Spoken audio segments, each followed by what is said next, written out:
8, 7, 6, 5, 4, 3, 2, 1.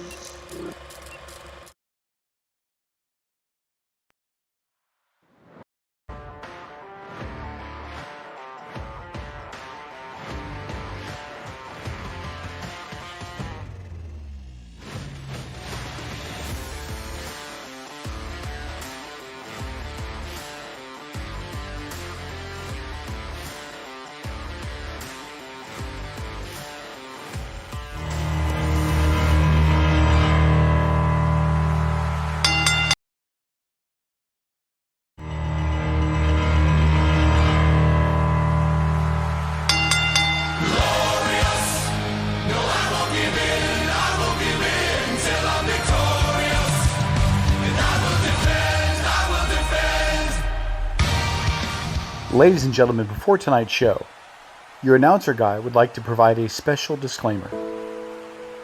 Over the last several weeks, Michael Burdette has talked on and on about the unattractiveness of one Miss Ronda Rousey. While Michael Burdette may be one of the greatest podcast host in all of the wrestling world, we have found a flaw in Michael Burdette's armor, and that is his eyesight. Michael, on behalf of your millions of fans, we ask you to go see an optometrist, get your eyes checked, and get those glasses, so that you can bask in the glow and enjoy the beauty of the great, sexy Ronda Rousey. And now, ladies and gentlemen, it's time for tonight's edition of Powerbomb Weekly. Tonight, the guys will break down the entire MJF story. Has this whole situation been a work, or has it been a shoot?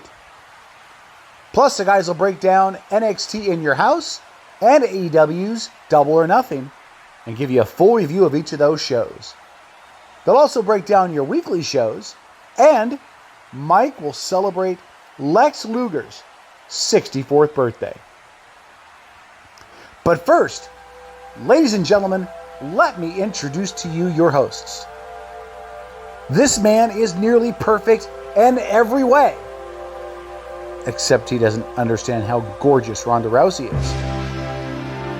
When Lex Luger was growing up, he hoped he could become half the man that this man is. He is incomparable. He is without competition. He is without rival. Ladies and gentlemen, this is the great, but needing glasses, Michael Burdette.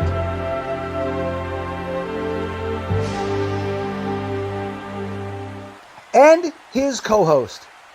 Ladies and gentlemen, this guy's kind of the Amber Heard of professional wrestling podcasts. Joey, don't make a mess there. It's Joey Marcello. And now, ladies and gentlemen, on with the show. And Mike, don't forget to see that eye doctor. Ronda Rousey is gorgeous. Yeah, no, except for she's not. Kevin, I will say this. She was super hot in the ESPN body issue. I'll give you that one. She looked better on SmackDown than she's had in a while. This is true. I mean, I guess if raccoon makeup and cat piss is your flavor, man, then, more power to you. Beauty is in the eye of the beholder, and I behold no beauty upon Ronda Rousey right now at this moment, okay? Yes. Yeah, speaking of... So, hey, buckle in, guys. We've got a really show tonight. We really don't, though. We really don't, because if you look at it, I mean, Double or Nothing, I haven't seen all of it. You haven't seen all of it, right? So we can just kind of recap a little bit of it. The pay-per-view that's going on right now, we'll do our normal predictions for it, maybe talk about some stuff. Everything else was largely lackluster, except for there is some big news this week, Yes, and those are going to chew up a little bit of time, but, we'll play it by ear, So Are we going to do 3? Maybe. I don't know. 220, 235? We'll find out in a minute. Stick with us, guys, because you are in for a ride. Yeah. So, as promised, like 2 weeks in a row, we are going to look at the ratings real quick because we do care about ratings. We want to see, is there, like, in order to know whether or not we should be doing our show, we should know if other people are watching wrestling. No, we're going to continue to do our show no matter what, That's why sometimes we devolve into, our fun. What's Mike and Joey watching on TV this week? I have not seen Kenobi yet. I feel terrible for it. When Kenobi dropped, I was super excited, but I had like a horrible migraine that day, and I was like, I don't want to commit to watching this and just think about my head imploding at this point. And I have missed every episode, and apparently episode 3 is the oh my god episode, and I just haven't seen it yet. Yeah. Yeah. So, ratings. So ratings actually have been increasing, except for Raw. Go figure. Yeah, NXT is steadily at 5.5 ish. I expected Dynamite's numbers to go up a lot more after their pay-per-view, but I thought they were going to hit 1 million after what happened at their pay-per-view. Oh, Mike, you completely cut off. Oh yeah, I'm like not in the frame, dude. You're just trying to steal the show, aren't you? I'll put you back in the frame. That's okay. I'll just kind of lean in a little bit. Now I got you fixed. Okay. So Dynamite, I thought was going to hit 1 million. I really did. They should have hit 1 million. But look at Impact's numbers. Well, you also have to remember right now we have the NBA Finals going on, and there's a lot of other stuff. Yeah, there's a lot of sports wrapping up or starting their seasons here soon. So this is usually about the period when things start to dip. I'll tell you the funny story. My son today goes, wrestling? What is wrestling? And I'm like, well, wrestling's a sport. And I had to like pause for a second where I was like, where they have a contest to see who could win. And he was like, it's a sport? And I was like, kinda. Yeah, kinda. It's a sport. Yeah. It's a contest. They are contested. Yes, it is a contested sport. Yes. So, but if you look, so Impact's been pulling really good numbers, and they've been having some pretty decent shows. Remember, that was like half that 2 months ago. I remember when Impact was lucky to get like 60. Yeah. SmackDown is right before pay-per-view, and they're still... Oh, actually, no. That was the week before the pay-per-view. Yeah. I think that they lost 200,000 because they announced that, Lacey wasn't going to be on that show anymore. No, that was on Raw. Raw was... Right, no. They said on SmackDown, she said she's going to go to Raw. Oh, they lost some people. Never mind. Everybody's just tired of Lacey. It might be due to the fact that the Tribal Chief is like... Not there! I'm out. Ah. Yes, I'm out. Yes, this is true. It's been 2 weeks since we've seen him, and the last time we saw him, they had 2 million. And we're going to talk about just how important SmackDown is a little bit later on tonight. Spoiler, it's not. And then Rampage, you know what? I think if they hit 500, they'd just be happy. It's an hour long, and it's always got good stuff in it. It's an hour long. It's late. It's got great stuff. But on top of that, as we do have a notation here, early showing due to NBA, there's a lot of stuff competing for television right now in the wide world of sports. So, it's numbers are going to be a little bit down. They'll probably bounce back up July-ish, So, this was what Mike wanted to talk about. I'm going to let him lead most of all of this because if I do, I'm going to make him mad. So let's talk about the total package. Total package. Lex Luger celebrates his birthday this week. He will be 64 years old on June 2nd. I love Lex. So he was 3 days ago. Yeah, I love Lex. All right, I've met Lex a couple times. He's always been super dope to meet. Very, very cool. The reason I wanted to talk about the total package, and we put this off for a little bit, and we're not going to do an entire history of like we've done in the past. I just wanted to have a quick open forum discussion about what his legacy is in the wrestling business. Unfortunately, I think there's that twofold problem of Lex personal versus Lex professional. Yes, so I think his legacy is on that middle corner picture right there. So Lex Luger debuts very early. You know, he comes from football. He comes from bodybuilding. He's got an incredible physique. Lex has always had one of the higher guaranteed paid contracts for most of the companies that he's ever worked for. You know, going into Crockett, he had a huge contract. Going into the WWF, obviously, he had a huge contract that was rolled over from his bodybuilding time. He got a pretty big contract when he came back to WCW, you know, later on. And I feel that Lex, as an in-ring performer, gets a bad rap because everybody talks about the potential that was him and everything that didn't live up to it. He's a 4 horseman, you know, Yep. He's multi-time world champion, multi-time tag team champion. You know, he always gets this bad rap of just like never deserving what he got. And I really strongly disagree with that because I've gone back and I love watching some Lex Luger matches. I think he was incredibly talented in the ring for a guy that was very, very big, muscular physique. He had a gas tank that could go. You know, this is a guy who was doing 60-minute, you know, time limit draws with Ric Flair, which is insane. Flair did a really good job of making him, in my opinion. You know, he had an outside life later on in his career that really has been a detriment, I think, to his legacy when we talk about, you know, obviously the steroid, the drug abuse, the death of Miss Elizabeth, all the things tied around him, the multiple arrests for, you know, drug paraphernalia and other things and intoxications.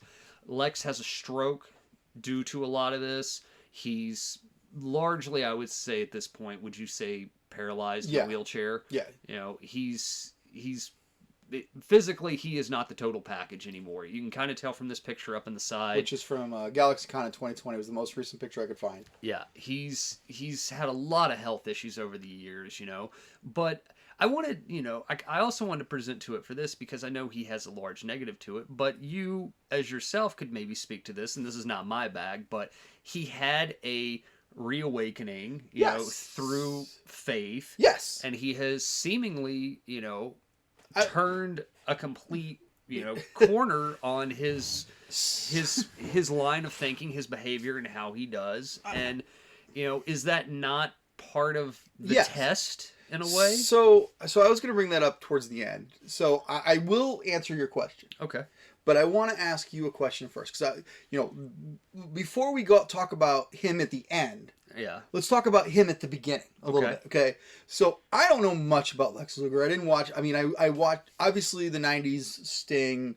Him and Sting were like best friends, and you know all that stuff. And he was the first. They owned a gym together. He jumped back and forth. Like I wasn't watching WWE with the whole Lex Pro and the Narcissist and stuff. Okay. But that's it right there. So he was introduced to the mainstream wrestling world, not the people who were Crockett's, not the people that were territory guys, but the mainstream wrestling world, aka WWF. He was introduced as the Narcissist. Yeah. Do you think, because now if someone's introduced as the Narcissist, we laugh at it. I mean, look at like, you know, Pretty Deadly in NXT, or look at Tyler. You could even go to Chris Masters just 10 years ago when he debuted. Theory right now in WWE. It's the same gimmick, just presented more with the time. Yeah. You know, him come like I played. So the Narcissist was the song that was played for him this morning, or 10 minutes ago. But that was the name of that song, was the Narcissist. And he came out with all the mirrors. People were holding the mirrors. So do you think because late 80s, early 90s mindsets of seeing that maybe gave him a negative view? No, I don't think so. Because he was a character that people didn't like because he portrayed a grade A jerk. I don't think so. Okay. I think if we want to talk about what killed Lex for the WWF, in my opinion, because it was kind of a two thing, in my opinion. One, when Lex left WCW and they did the WWF Worldwide Bodybuilding Foundation, whatever the hell it was, that tanked in like a year. One of the big problems they had with that is that was both a Titan Sport Vince thing, and they tied it into the company, and they were spending a ton of money on these bodybuilding guys that the wrestlers weren't getting. So that already kind of pushed him out of the locker room as a guy, right? Okay. So when that folded, Vince was basically like, hey, I'm paying all you guys. You guys are now going to be wrestlers, and you're going to come work for wrestling. Lex obviously had done wrestling before. You know, Right. You can go all the way back even to the infamous Bruiser Brody Cage incident. You know, he'd been around for a long time. As a fan, seeing him come in as the narcissist, that's not how I knew Lex. I kind of knew Lex as Sting's good guy buddy, right? So that kind of took away from it, because it's like, why is he the narcissist? You know, I was like, that doesn't seem like Lex to me. The other problem that I think hurt that, and it's kind of a twofold, much like Lex's life, we've talked about a twofold thing. Lex was never a backroom guy. Everything that I've, heard or read or seen from Bischoff and other people talking about working with Lex is Lex kind of liked to isolate. He kind of liked to be alone. He had a couple buddies that he traveled with, Yeah. But for the most part, he wasn't like, a guy sitting in the locker room hanging out with the boys, Right. He was just kind of there. And Lex had a aura of narcissism about him in a way. Okay. And when you're getting paid, $600,000 to do nothing, of course you're probably going to have something like that, especially when you look like that, right? So you're going to have that about it. So that was a bit of a detractor for him in the back room. The problem, I think, was that when they presented him as the narcissist character, you also have to remember going after that, we're still going into steroid trials and issues and things. And I remember very clearly Kevin Nash telling a story of Lex went out and wrestled, and he came back, and Nash told him, he's like, they're going to put the belt on you, basically. And they were like, they're just in the back, just drooling over your body of how great it looks, Like, you're getting the belt, right? So they did the flip with him, right? And much like we talk about now, Roman Reigns being driven down our throat every week, and we're just so sick of this. That killed Lex, because if you remember, he was the narcissist. He was the guy with the bionic elbow because he had the plate in his arm, and he would cheat and elbow people in the head and stuff. Then he became the All-American Lex and the Lex Express and stuff. Right, because that was the very first Monday Night Raw. Yeah, that hurt him with the fans, in my opinion, because they weren't ready to get behind it, because it wasn't a natural evolution. He just showed up on the Intrepid, body slammed Yokozuna, which nobody else could do, and now he's this ultimate baby face, and he's this all-American patriot character, which really wasn't working. The Lex Express was forced down our throat and isn't working. And they also basically completely derailed it because plans changed because of all of these different scandals and steroids and Vince's FBI investigations and stuff of Lex didn't win the belt. Lex was supposed to win the belt against Yokozuna, and he won the match, but lost by champion's advantage, right? Right. I can't remember if it was a count out or a disqualification how he won, right? Right. But everybody in the ring went nuts because Lex won.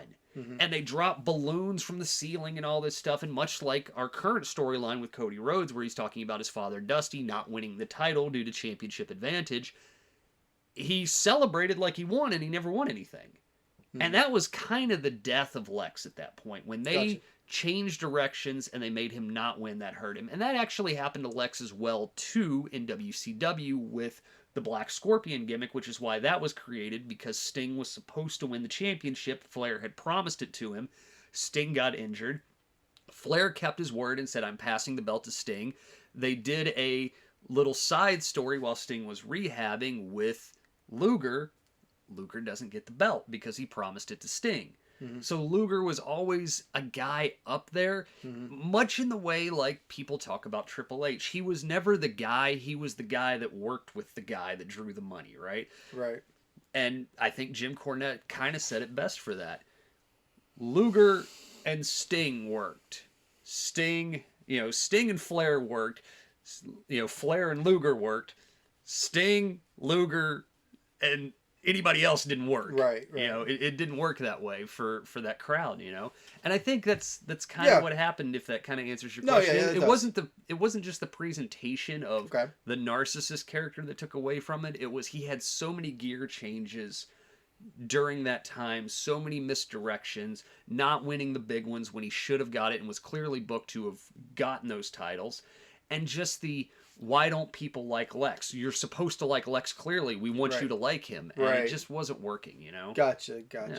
Now, to answer the second part of your question, the first part. So, it was interesting. So, I wanted to put some kind of cool quote. when we do these kind of things, I want to like have a quote that's something that they said. Yeah. And only things I could find were quotes were all very religious quotes about finding God, about redemption and things like that. Now, everybody that knows me knows that I am a believer, I am a Christian, and Mike has his own beliefs. And we love each other anyway. Yeah, we do. And so... Love the center, right? Huh? Love the center, right? Right, exactly. And I didn't want to throw some religious quote down your throat, because I do respect. Well, if you're quoting someone else, right. That's fine. You know, that's yeah. So I has like it made me go, well, what's going on? Because up until so I've not wanted to do this segment. I've not, because I don't care about Lex Luger. I've never we have bumped this segment for like many times, a month or more in the past. Because in my mind, Lex Luger is just the guy who killed Elizabeth. It really is. Yes. And there's a lot of other people who feel like that too. I can't say yes that he killed Elizabeth. What I can tell you is that this, from hearing Lex speak, and I want to order his book. I think it's called like Wrestling with the Devil. Sorry to cut you off mid-thought, but I did want to address that real quick. Mm-hmm. I don't think he killed Elizabeth. I think what happened is you had two people in very deep throes of drug addiction, not, they were balancing off of each other. Okay. And Lex has done an interview where he talked about her death. Yes. And I think it was just you had two people indulging each other in what they were doing, and one of them just didn't make it through their indulgence. It was very tough. It's much like saying that the producer of China's last movie did not kill her, but he did not save her either.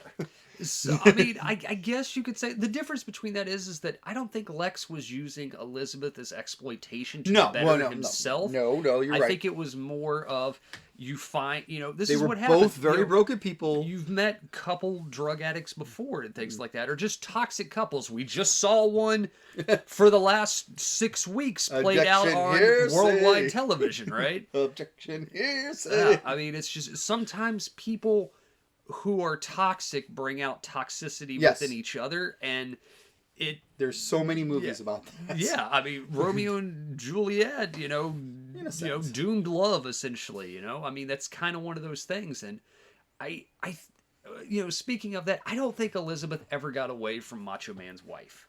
No. I just don't think the fans ever let that go. No, because WCW brought it right back in their face. Everybody did. Everybody did. I just don't think Liz ever got away from being Macho's wife. And maybe we'll talk about Liz. Because Impact did that too, didn't they? Maybe we'll talk about Liz further on. But again, back to your quote of what you were saying about Lex's redemption. So, yeah, he definitely sought forgiveness. He sought, which is what we're called to do, and he admits what he did. Hun. He knew what he did wrong. He had, and so I mean, I'm supposed to forgive him. I mean, he didn't harm me personally. Well, I guess I mean, if I'm interpreting what you're saying, it's more of like if someone professes for profound forgiveness through their religion, right? You are I don't like. You're supposed to forgive them. I guess supposed to. You are supposed to. Called to is the exactly. Yeah, something like that, right? Yeah. So I mean, granted, I didn't know Elizabeth. She wasn't my friend. It's not like we hung out. Yeah. So I mean, but he's trying to make amends, and you're not supposed to stop someone who's trying to make amends, and you're not supposed to beguile someone who's trying to make amends. And in the scheme of things and people that have tried to make amends in life, his was no sin against me. It's not like Dahmer trying to make amends. Yeah, I get that, and I know what you're saying. So it was just, I was like, oh, okay. I didn't know that about him, so I did learn something. You asked me to do some research.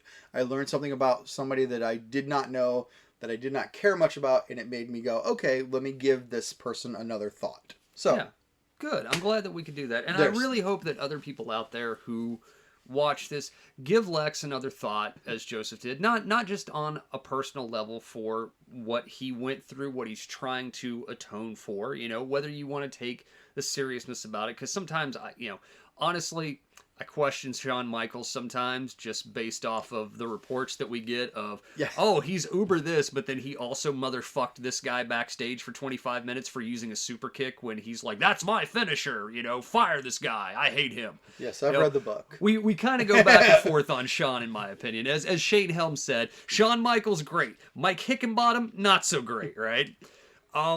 But give Lex another chance professionally as well, too. Go back and watch some of his matches, especially with Flair. Those 60-minute time limit draws in like early 90 WCW, late 80s, early 90s is really great stuff for him. I think the WWF presentation for him is very not what Lex could do. And definitely when he came back to WCW in 94, 95, whatever it was, probably not the best. But go watch some of that late 80s, early 90s stuff with Lex, and I think you'll get a different viewpoint of him for what he could do in the ring, and I think he did have a value that equaled out to that paycheck. He wasn't always the best promo, but who is? He wasn't always the best in-ring worker, but when you're in there with the god of wrestling, Ric Flair, it's kind of hard to outwork Ric Flair, and Flair is there to make you look better. Yeah. That's what Ric Flair does. That's why Ric Flair worked. That's why anytime a belt needed to be carried or passed, Flair always had it for both purposes, right? Especially for that territory. But I think if you go back and you look, you might get a better understanding of Lex was not as overrated as the Times like to say. And there's been a lot of other guys who have gotten a lot more money than Lex in a lot bigger position and push who were a hell of a lot worse than Lex Luger was. Yeah, absolutely. Yeah. All right, so oh, I pushed the wrong button. Whoops. Anyway, so the pay-per-view. The pay-per-view. So, full disclosure, I did not pay the $60. I did not watch the pay-per-view, but I've watched enough clips, backdoor clips, that I think I can speak very candidly on this pay-per-view. However, we will not rate the matches ourselves as we did not see the full matches. The only full match I actually watched was the first match. Because you could watch that on free TV. So, we normally give our own ratings on things. These are all Dave's ratings. These are all Mr. Meltzer's ratings. We're just going to say, from what we saw, if we agree or disagree or could have been better or worse. Yeah, and don't forget, we had our predictions, and we were pretty much spot on. In fact, I called the ending to the main event. We did get most of this right. So, first, Danhausen and Hook, they did in fact beat Sterling. They had a nice little 5.5-minute match. It was fun. Sterling actually performed a wrestling move or two. Yeah. It was all about the hot tag to Hook, which we knew it was going to be. Danhausen took the bulk of this match, and I think, like we talked about the 10-second match, right? And I went back and forth on that, but I did agree at the end. The only way to really debut Danhausen, who's been a complete joke and a goof the whole time, is a 10-second match worked for him, right? It absolutely worked for him to lose in 10 seconds via shenanigans because he's been a joke the whole time. You can't have a joke go out there and have a 20-minute classic, right? You do have. So there we go. Yeah, but the match was set up. We got a lot more Danhausen. Do you feel after watching this that you could kind of see some of the things I'm talking about? Like, Danhausen's a solid hand. Yeah, no, he actually can work. He could. He was being gimmicky, but at the same time, good wrestling. And I mean, for someone like myself to say he has enjoyed the Cobra as much as I have, I could not discount Danhausen, right? Then just like that would be a sin against everybody. I mean, to say that I liked him, whose name I can't even think of right now. Exactly, because he's a forgettable piece of shit. Santino Marella. To say that I liked Santino Marella as a wrestler and then not say I wouldn't like Danhausen. I mean, well, the thing that I want to ask you about though with that, and when I first presented Danhausen and how he has presented himself, he's a joke. Yes. But everything he does is rooted in wrestling reality. Yes. Nothing he does works. His curses don't work. He's like, I think I could throw a fireball. I've been working on it. It's not happened yet, but I think I could do it. And other things. The point that I'm getting to with that is a little bit of the difference is Santino Marella beat people like Mark Henry with this. Okay, Don't hate on him. All right. Danhausen has not done that shit. No. He's just funny. He's funny comedy. Yes. Like Santino is like, was it funny? Ha ha. He's funny. Hee hee. So then we get and Tony Nese did. This is all I'm going to enjoy a Tony Nese Hook match where Hook just. Which is kind of what this was building to. Yes. It was very much building to these two. Fine little dandy match. Go watch it on free TV. You can still watch it. It's pretty good.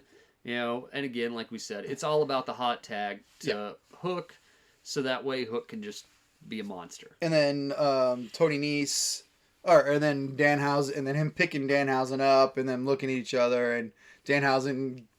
Yeah. Anyway. So the whole night. Yeah. Real quick with that, I do want to say, I think overall the whole point of this was to get Hook over as a face because he was basically like a mercenary kind of anti-hero kind of. I don't know. I would say mercenary. Taz's son. He was just I'm just saying he just came out and just beat somebody up and left, which was cool. But I think that they wrestlinged it up a little bit too much, and they were like, well, we need to make Hook a babyface since he's over with the fans. How do we make him a babyface? Well, we give him a little buddy. Right. And that's kind of what this led to, was he has a little buddy now. So all night the big question was, will MJF show up or not? Will he show up or not? And he did. He showed up. He definitely looking glorious. Right. But also looking like he really didn't want to be there, but he was there because he is a professional. Well, if you knew you were going to... He's a professional who no-showed a fan event and cost how many people to miss out on him? And they had to refund hundreds of dollars. And the AEW talent was pissed off because they had to stay late because they were told that he wasn't coming. Please tell me how much of a professional he is. Talk about Fuck you, Maxwell. We're going to talk about all that. That's all at the end. All that at the end. But here's the thing. So, the match was expected. MJF trying to run from Wardlow, just like you would think. Had he not pulled all the shenanigans up to this point, this is what the match was going to be anyway. Yeah. But did you watch? And so Wardlow obviously won. He beat the hell out of him. He had some fun for a little bit. 4 power bombs, I believe, or 5 in a row. 5 in a row. Then he pinned him. Yeah. But then did you see the power bombs afterwards? Yes. Did it not look like MJF was purposely trying to hurt himself? So when you do taking a bump, as they say, you put your back flat back, so you take. He kept contorting himself and twisting himself and trying to catch himself with his elbows. I'm not sure what that was all about, but excuse me. I don't know if he was trying to make it look like he was trying to get away more or what, but probably. Or hey, I didn't agree to the aftermatch stuff. I don't know that. The thing that I have with this is that, and I know you want to get into it later in the show, but it's all a work. We'll talk about that later. I'm just saying, it's all a work because we'll talk about it later. Okay, all right. You got to give him something to look forward to. All right. And I worked hard on that slide. Okay. He's happy. He wants his slide. All right. So, the Young Bucks versus the Hearties. 4-star match, my ass. No. Fuck you, Dave Meltzer. This was a shit fest to begin with. And why was it a shit fest? Because Jeff Hardy had a concussion and then got another fucking concussion in the match and was literally stumbling around the fucking ring because he had a concussion. Why? Because he was injured. He was still feeling injuries from his Darby match. Yes. And Jeff Hardy just is going to die. In the ring. He will die he will die before Ric Flair, apparently, in the ring because he just cannot help himself. Yes. Which is why the WWE was like, hey, go chase the 24 title for a little while. You'll be on... What did I say? You're getting paid a lot of money. You're going to be on TV. You don't have to take a bump, Jeff. And Jeff went, no, I think I'd like to have my skull fucking bouncing around with my brain and have, all of this other shit going on in my body and go back to just being a drug addict because, that's all I can do. That's all I can do. 4 stars, eat a dick. No. And not to mention not 4 stars, but if he's going to give it a 4-star just on the Meltzer driver, look, I cannot remember the last time the Jacksons hit the Meltzer driver correctly. Well, not only that, but and make it look. Anytime the Young Cucks get in the ring, Dave is going to give them a 3.5 minimum. Right. 3.5 minimum. I think he gave them 4 stars just because. Like, and I'm not. It wasn't bad. Okay. It wasn't bad. It was not the Ring of Honor match from 5 years ago. But when you have 6 years ago, a person who is literally stumbling around the arena concussed, not knowing what they're doing, like, no. Oh, that's not why he was stumbling around. His boot came undone, laced, and he was trying to walk in a shoe that was not fitting correctly. Take your shoe off, man. Literally, I saw that all over the place. Like, he wasn't concussed. He wasn't. His shoe. Have you ever tried to wrestle with your shoes, untied and loose? You can't. That's what I read. Bullshit. Matt Hardy came out and said that he was knocked the fuck out. Right. Yeah, he was. So the next match, 1 3/4 stars. I think it's a little harsh. I didn't think it was that bad. It was not. The stuff that I saw was not that bad. I would say it was at least 2 1/4. I mean, are we judging this on the aftermath too? I am judging. So that's the thing. I am judging it on the wrestling match, not the stuff before, not the stuff after. I want to. When I make a judgment call, the angles aren't part of. I can't say the angles aren't part of the match, but the angles aren't what I grade when I watch a wrestling match. Okay. Unless it's a part of the match. Like, interference is part of the match. That's an angle. The fact that Athena shows up after this match is awesome. And Malcolm Bivens.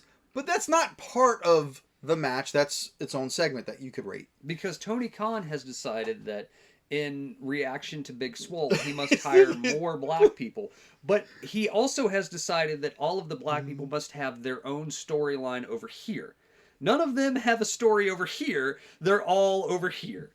So, Athena debuts, and how does she debut? She just jumps in Jade's face, and they have a little hissy fit kind of screaming thing. Nobody ever punches anybody anymore. Nobody ever just walks out and slaps a motherfucker in the mouth. Right.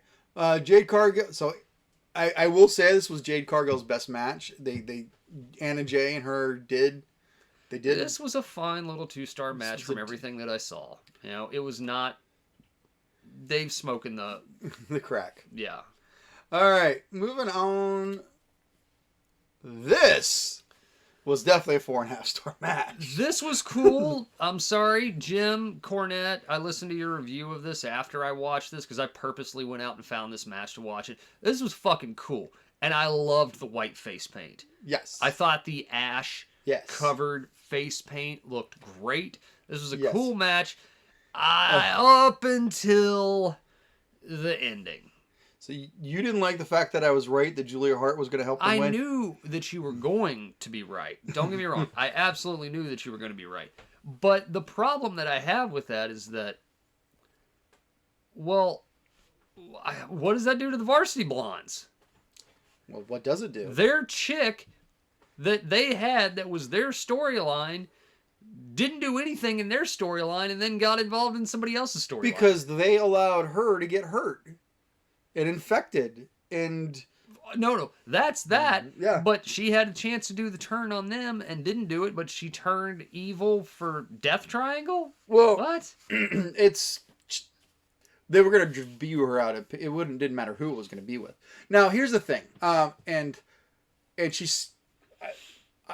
we're going to talk a little more about when we get to Rampage about the House of Blank. The House of Blank. House of Black thing. House of Blank? The House of Blank thing. Is that what we're going to call Judgment Day? The House of Blank? The House of Blank. We should.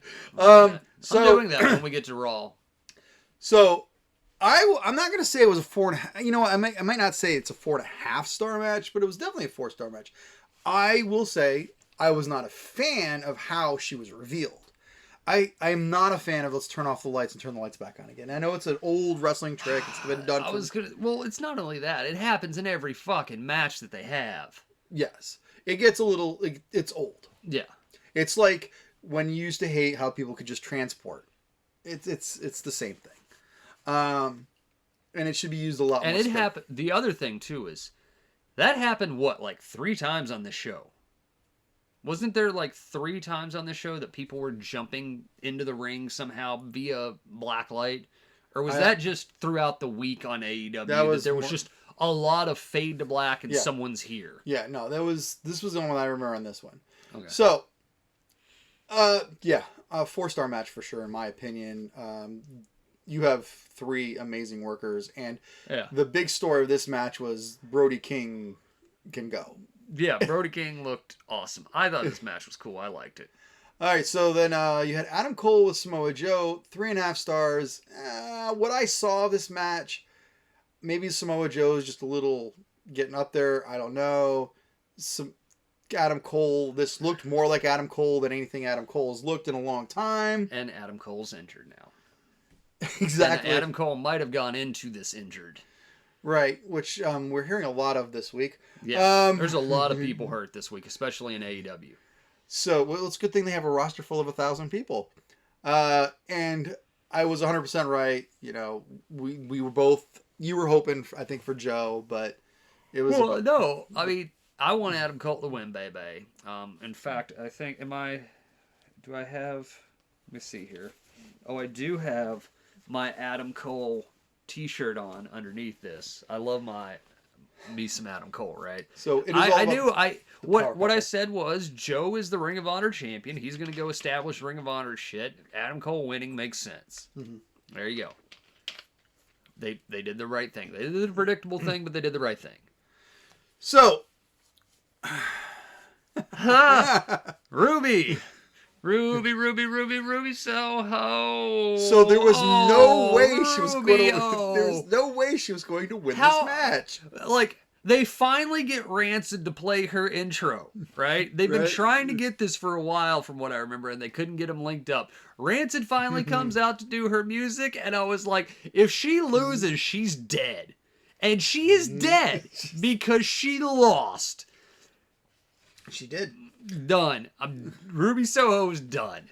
Like, that is like... This is her 3rd or 4th redemption story. And it has not happened for her. It is not happening. I think that this tournament should have been Ruby Soho and anyone other than Britt Baker. And let Soho win. But, you know... They wanted the power couple. The power couple to happen. So now they have something to brag about each together for it. Now, so are they actually going to defend the Heart belts? God, I hope not. Because it doesn't make sense God, that they would. I hope not. I really hope that they do not defend the belts. I hope belts this is not another fucking Andre the Giant Battle Memorial Royal fucking set piece that happens. Maybe it's just a 1-year tournament. Once a year tournament. I hope it's a 1-year gig, okay? Martha Hart's hat was stupid. Yes. But I do like the belts. They do look like the Stampede belts. They were nice. And now they're calling... I think this is kind of like their King and Queen of the Ring, because they're calling her the Queen of Hearts and they're calling him the King of Hearts. Yeah, it worked. All right. Hey, again, what I saw of this match was not bad. No. But the fact that, like I said, they finally got Rancid to come out and play her theme song and her name song, and she lost. And I was there goes Ruby Soho's For me, it was about, you finally got a chance to let Soho win, and she didn't. Yeah. Even if it would have been... Well, that's what I'm saying. They literally booked her to look like the ultimate babyface winning this, okay? It was like... I'm trying to think of how to compare this, but it was... like... It's like Ruby. You got... No, the football player. It's Rudy. Rudy. Little fuck... God, I hate Notre Dame. But... it was just much like Luger. It was like you gave them all the tools to win, and then they don't win, and it's just like, it left you with a moment. All right, this next match, I couldn't find really much about this match. Apparently, Paige Van Zandt looked pretty good as far as the MMA people who they've had come through this company that haven't done very well. She looked all right for the spots that I saw her in. I assume all the spots that I saw her in were all the spots that she did. You might as well protect her. She's green as goose shit, and she's a bare knuckle boxer Thank fighter. you, Cornette. That's a wrestling term from anybody. The match there was nothing overwhelmingly great about this. 2.25 stars. We both called this wrong. I think we both said that Ty and Sammy and them would win, didn't they? Because I said Scorpio and them would, it wouldn't hurt them to lose because the title wasn't on the line, and that way they could come back and have their match be like, hey, we beat you in the 6-man, you owe me a title shot kind of thing. Right. Scorpio Sky's apparently injured too, by the way. Quick update on that. The match ends because Sammy kicks Ty in the face with the super kick, and he's like, "Oh my God, what did I do? I kicked my bitch in the face." And then Frankie takes the pin. And they lose. Yeah, there was nothing spectacular that I saw in this match. 2 1/4, sure. This was a bathroom break match. In a night that had so much going on. Kyle O'Reilly and Darby Allin, which is the late addition to this match, Yeah. was way better than most people had predicted it was going to be, which I don't know why you could say that. Thank you. Why like a lot of the reviews I read, you know, like watching stuff and getting other people's what they saw in the match that I didn't get to see. It was like most people said this match was way better than I thought it would be. Is Bobby Fish hurt again? Because that's the only reason I could think of why Kyle O'Reilly, other than the fact Kyle was awesome. And during his last stretch for NXT as a singles performer, this is what we saw in this match. This is what we saw was this. But it just, I think the thing that took away from this is, yes, it's a late edition match, and the fact that Kyle has been booked as a tag team, and now he's just on a singles tear, even though he's lost every singles match I think he's had. This was cool. Everything I saw, this was cool. I liked it. Kyle O'Reilly, like I said, you know, even though we screwed up and forgot who was who last week when we called something, but this is what Kyle O'Reilly should look like. Yeah. This is what he did look like for a long time. You know, he's a badass. And in there with Darby, who can work multiple styles, was great. Yeah, Loved it. The 3.5 stars, absolutely. And if you've noticed something that right now the you know the matches have all been right around 10 minutes or more. Yeah. This was a 4.5 hour, 5 hour pay-per-view, and I do want to let you, for those that go back and watch this, the crowd is just as loud at the end as they were at the beginning. The crowd was hype. They were amazingly into it. Yeah. And then, in my opinion, Fucking awesome. this was the show stealer. This was the best match of the night. I would have thought this was going to. I believe I said this is probably going to be a bathroom. No. I was wrong, 100% wrong. These two ladies showed. It was. So Thunder Rosa has proved why she's a champion, much in the way that Britt Baker showed that she was a champion, but Thunder Rosa didn't need to feel the need to bleed all over the place. Well, she's bled. It's not even that. No, but it's two different presentations. Right, that's what I'm saying. Britt's presentation was, I guess the best way to kind of describe this, and I might be off base when I say it, but Britt's presentation was respect women earn kind of thing, right? Mm-hmm. Thunder Rosa's is more of, you know, respect, culture, honor kind of style champion that she's being presented as, you know. Britt was more, even though she had the people with her, hers was more an individual base, you know, respect me, woman, do this, right? Thunder Rosa is more respect women, me, Latino culture, this. I'm doing this for everybody. Britt did it for herself kind of deal. So you're missing, I understand what you're saying and I agree with it. That's not what I meant. Okay. So Britt was, hey, I'm going to have a beat 'em up. We're just going to kill each other match.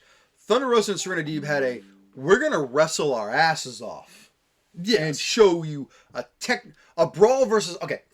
Britt was a brawler. This was a technical wrestling match. This was a fucking cool match. I mean, every wrestling match has its own brutality, and you can't just have a clinic 100%. But this match was like hold, rest, hold, reversal. It was everything I saw about it was beautiful. Serena looked awesome. Thunder Rosa looked awesome. I have praised Thunder Rosa for the last year plus that she has been in the company. I loved her in AAA, Lucha. Loved Thunder Rosa. She's awesome. I do want to mention two quick things. Apparently she is unhappy with management right now, not because of the same way that Maxwell is, but because she missed out on some interview stuff that she was supposed to have booked. Some things got canceled and changed around. One of the things that she wanted to talk about that she is doing right now that I will plug for her for anybody who gets a chance to watch this, her ring gear from this match, her full costume is currently up for auction right now. You can find the link on her Twitter. all of the proceeds that is coming from this auction will be donated to the shooting victims' families in Texas, okay? Yep. She wanted to talk about this. She wanted to present it. They bumped her throughout the weekend, and they bumped her on the post-match section where she was supposed to talk about this, and that's why she said she's unhappy with some of the management decisions in the back. I understand that completely. Yep. I looked at it. I thought about it for about half a second, and I saw the highest bid right now is $5,000. Okay? 1, we can do better for her. 2, we can do better for those families. But 3, if you want to go out and you get a chance to check out this auction and you want to bid on it, you are getting her full ring gear, including autographed pictures from her, from Serena Dave, and from Aubrey, the referee in the match at that point. And you're getting everything she came out in. All of her gear. You know? Everything. I wasn't going to make the joke, but I thought about it. But you had to just be the dirty old man. Huh? Yeah. But if you haven't seen a still frame image from this, go check it out. As you can see, she does a lot of the sugar candy skull, Los Muertos makeup and stuff. Her dress that she came out with was absolutely gorgeous. She had stuff from, the school made into her dress and stuff. She's got this massive fucking headpiece that's awesome. She said the reason that she was holding it on the way to the ring was because as she was walking out, she clipped part of the stage and it started to rip out of her whatever it is that she had in. But you get all of it. You get all of it. And it's for a good cause, okay? So if you have the money, if you have the cash, if you want to bid on it, go bid on it. Get Thunder Rosa's ring gear. I'll plug it for her since she didn't give a chance to do it. And I fucking love this chick, man. I love this chick. She is so good at what she does. Like, spectacularly good at what she does. She's believable. She's relatable. She's interesting. She brings cultural heritage to it. She brings a uniqueness to her character. She brings an authenticity to it, realism, and she just had one of the best damn matches on one of the better pay-per-views that we've seen of the year. Love this chick. Awesome stuff, guys. Joey's doing some computer. Yeah, stuff I was going to try to bring up a picture. I was just trying to bring a picture up of it, but I can't. That's the picture right there. Yeah. So I was going to try to put it on there, but I didn't. If I find the link, I'll try and throw it on the page for people, so that way you can check us out on Facebook.com. But it's on her Twitter. I follow her on the Twatter. Yeah, and Serena Dave, who's... And I'm not taking away from Serena Dave. She's unlikable, but she's amazing at what she came out in a white... she was white and green, I believe was her stuff, right? Right. She looked amazing. I still think she has the face of the Crypt Keeper now for some reason. Don't know why.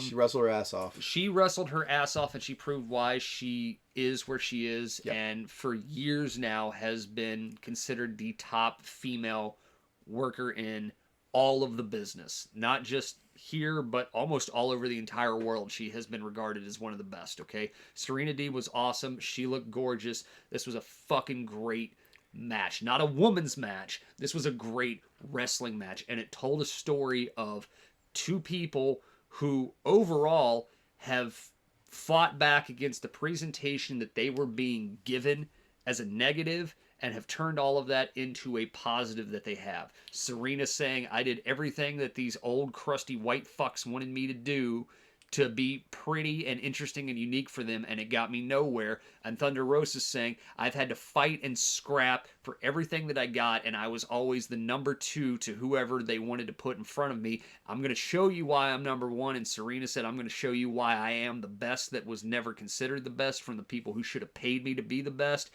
Fucking great match. So watch Mike's head explode now. So Dave gave this a 5-star. Eat my ass, Dave. Eat all of my ass. So I just simply put the sports entertainers versus the wrestlers because I didn't want to type all these people's names out. I saw about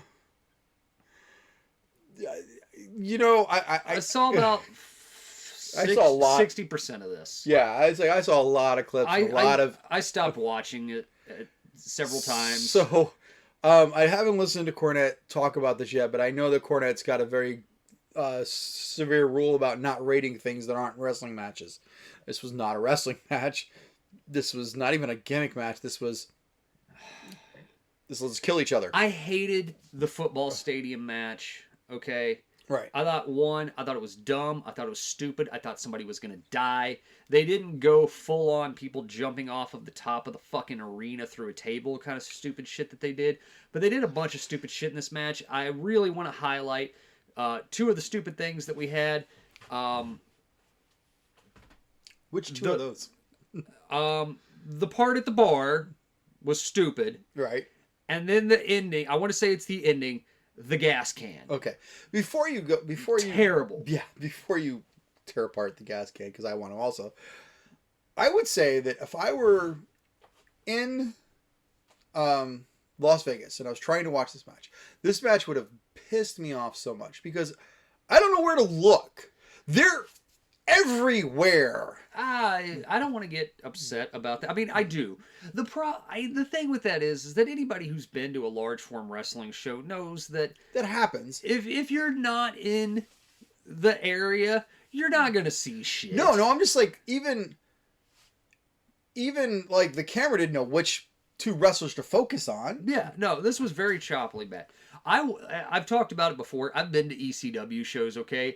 Nothing pisses me off worse than being on one side of the ring and having everything happen on the opposite side of the ring. And I don't know what's happening. And Right. when the WWE took it over and I saw several of their revamp shows, they won't let you like stand on chairs and shit or anything like Right. that. Like they send security over and stuff. So you can't see anything, right?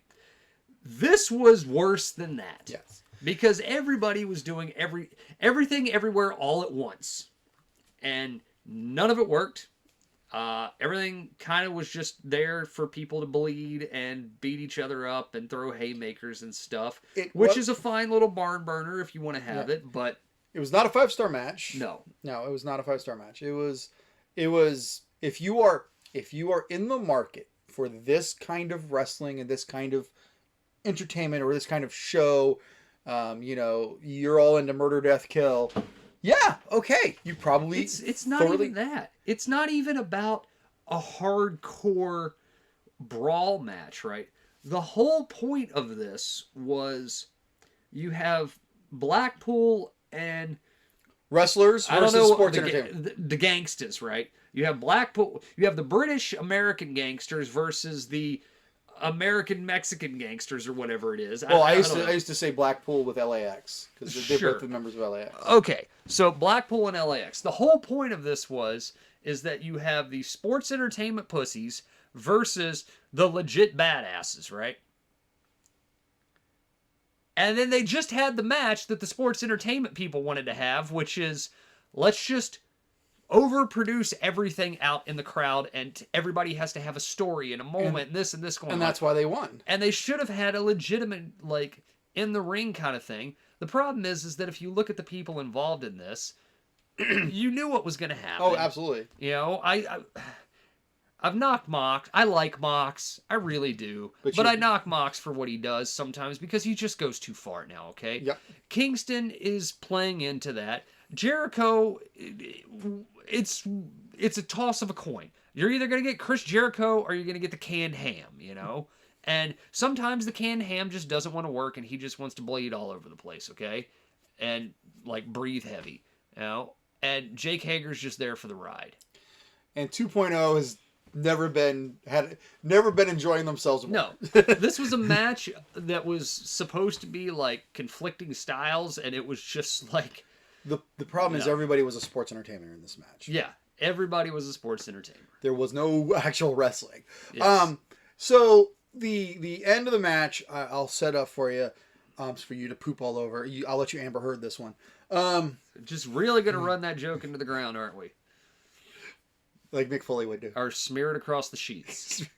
So it was. I'm not gonna lie. It was a really hauntingly interesting scene of watching zombie Eddie Kingston come down the rail. Until you notice what was in his hand. Until you notice what was in his hand. It's like, oh, he's coming. He's like, what the hell's in his hand? And that's where it went. So, it was like pause. Kingston gets fucked up. All right. and he's gone. All right. And he does the classic, sports entertainment. But no, I can't say sports entertainment. He does, because this happens all the time, right? It's happened forever. He does the classic hero staggering return down the ramp, covered in blood. He does the David Arquette, I'm coming back into the match, stumbling down, and he's got a red gas can in his hand. Up until I saw what was in his hand, I was like, oh, here we go. Oh, and that's how it went for me. Yeah. Oh, no, damn it. And so he gets in the ring, and he proceeds to dump gas over. I don't remember who the fuck was Jericho. Was it Jericho? It was Jericho. It was Jericho and Bryan in the ring. Right. Because I believe Bryan had him in the fucking label lock, right? Right. And Jericho was not tapping out because apparently the label lock can tap anybody out except for Chris Jericho, right? If you are not Chris Jericho, you tap out in like 10 seconds. If you're Chris Jericho, you can hold on for 2.5 fucking minutes. While Zombie Kingston just stumbles down to the ring, and he throws gas all over Jericho and Bryan like he's gonna fucking immolate them, right? And Bray Wyatt is. Yes, he's gonna fucking Bray Wyatt him. And Bryan gets up like, the fuck are you doing? There's gas on me too! Yeah, he's like, you're going to kill me! Which is a legitimate reaction when a crazy person does something crazy. Hey, crazy guy, not me! Right? And Kingston has to be like, fuck you, man, I'm doing this! Joseph, how's the match end? The sports entertainers take advantage of the fact that they're fighting amongst each other. I believe they choke them out with the ring rope that's been taken apart at some point, and fucking dumb. It was a parody of a wrestling match that ended in the parody of a wrestling match, and I think that might have been the point. They can't help themselves. They just can't help themselves when it comes to this shit. And these are the guys who are supposed to know better. Right. They should know better. So let's move on to a much better palate cleanser, if you will. Not gonna lie, I didn't see much of this. What I did see, I really enjoyed. I said I wouldn't be surprised if Jurassic Express retained, but I thought Swerve and Strickland and Lee would win. It looked like they would. Right. They did not. I'm not upset that the champions retained, but I do think that Lee and Strickland proved in this match that they should have won. Yes. 100% agree. And Hobbs and them just were there. Yes, and we'll talk about them on Rampage. But here's the weird part. So, again, while once upon a time ago we praised AEW for, hey, if the storyline's not working, we're going to change it. And, okay, fine. But you also have to let the storyline try to play itself out for more than a week. Yeah. Because now, instead of heel Christian, we're getting Christian trying to break the two up. Because Christian is like getting in between. He shook, he was all happy for Jungle Boy, snubbed Luchasaurus, kept getting in between the two of them. So, I mean, I'm not going to lie. I'd like to see Luchasaurus just pile drive. Isn't that the point, though? Christian into the ground. But it's, I don't know. It's a weird. It was, like I said, you didn't give enough time to try to marinate it. It's not even that. It's the fact of it's too much of a redirection, okay? It's a little bit too much of a redirection, and it's kind of... Christian's character is becoming what we've said about Jericho personally. He's like latching on to the next thing, right? Right. Which is the story they're telling, but it just seemed like the wrong time to start telling that story. Right. It really did. Maybe this week on the show for like Rampage or Dynamite, that would have been a better spot for that to happen. Of, hey, you guys won, good job. Jungle Boy, I'm so proud of you. You did an amazing job right there. And Luchasaurus is just like, okay, and he's like, well, what about me? Be like, oh yeah, you did good too, but what about Jungle Boy? Ha ha ha. You know? Right. Yeah. Because they have tried the Jungle Boy experiment by himself, and while I am high on him as a single wrestler, he's not there yet. He's got a lot to still learn. He can't cut a promo. And yes, he can't cut a promo, and Christian's not going to do it for him. No. So Dave gave it 4.5 stars. I could see it probably was. What I saw was definitely a 4-star match. What I saw, and it, when you have, and I have to, like, when I think about things, like, this was 6 people telling 3 different stories amongst each other, which looked fabulous and seamless. I can't rate it above what Deeb and Thunder Rosa did, because it was just the 2 of them relying on each other.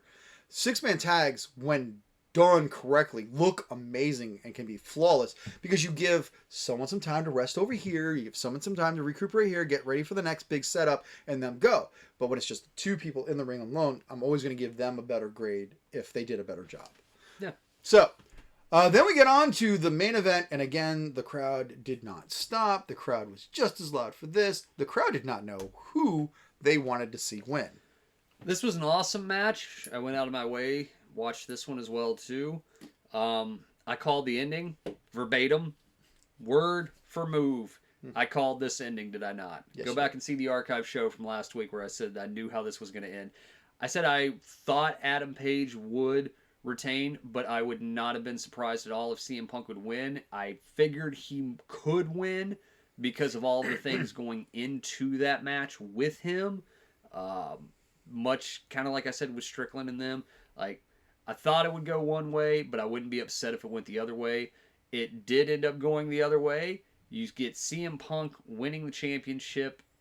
This was a cool match. It was. This was a cool match. Not as good as the women's. So, Dave gave it 4.5. He gave the women 4.25.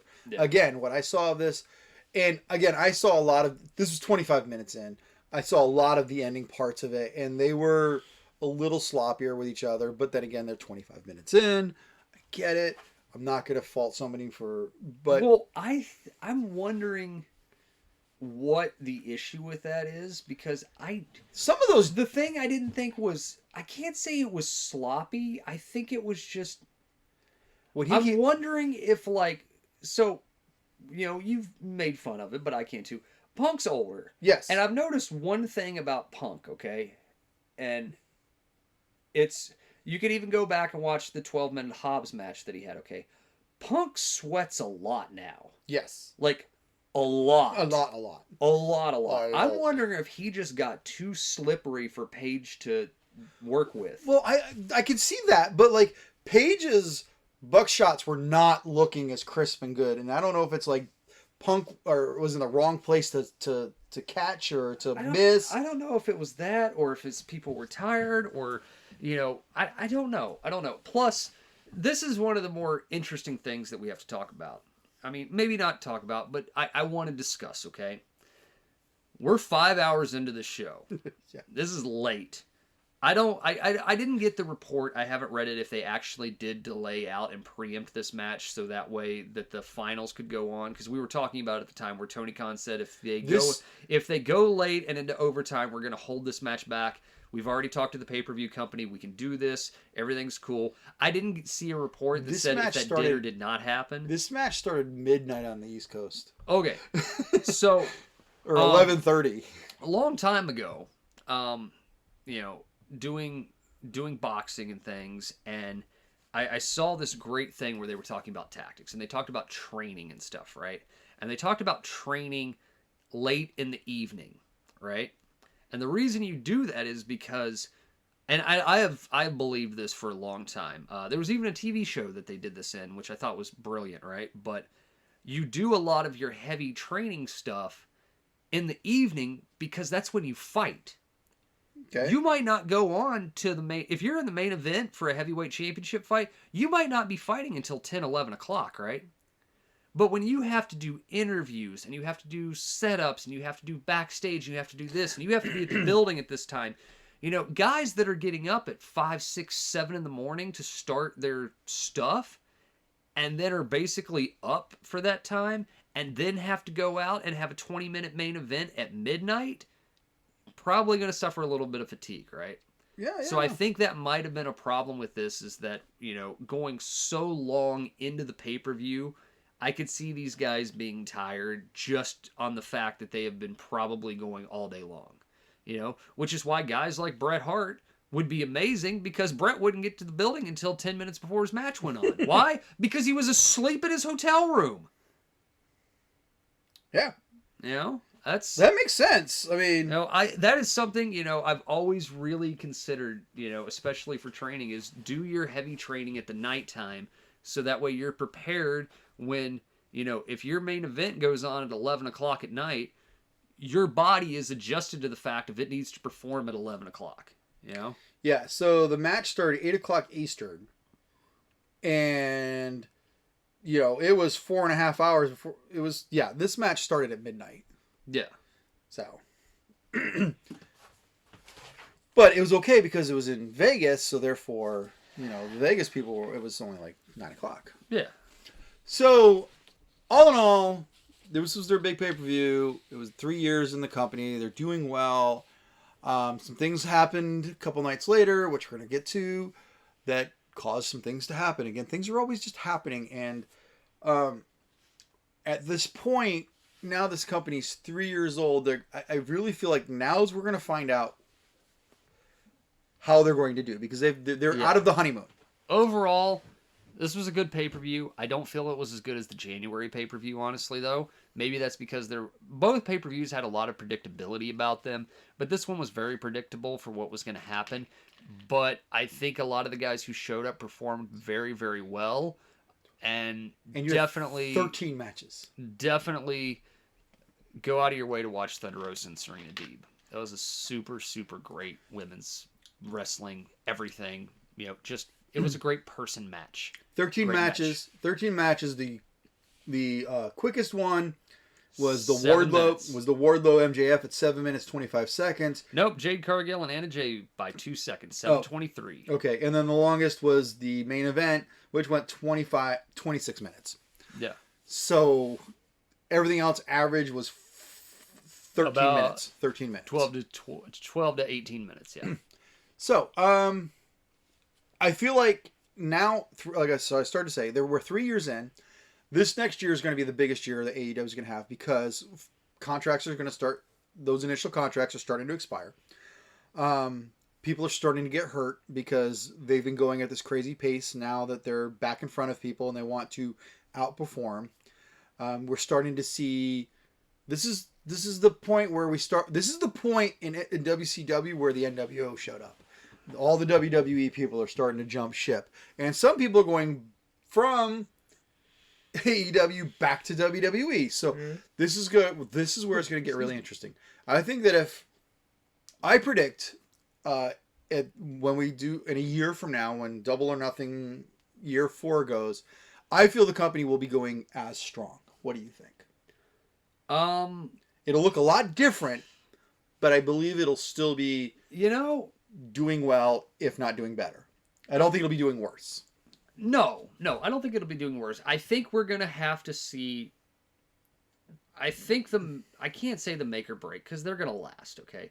They have a ton of momentum behind them. They have a ton of fan stuff behind it. Every time you look at the WWE page, there's always people posting, AEW's the greatest, AEW's the best, fuck this place, right? Right.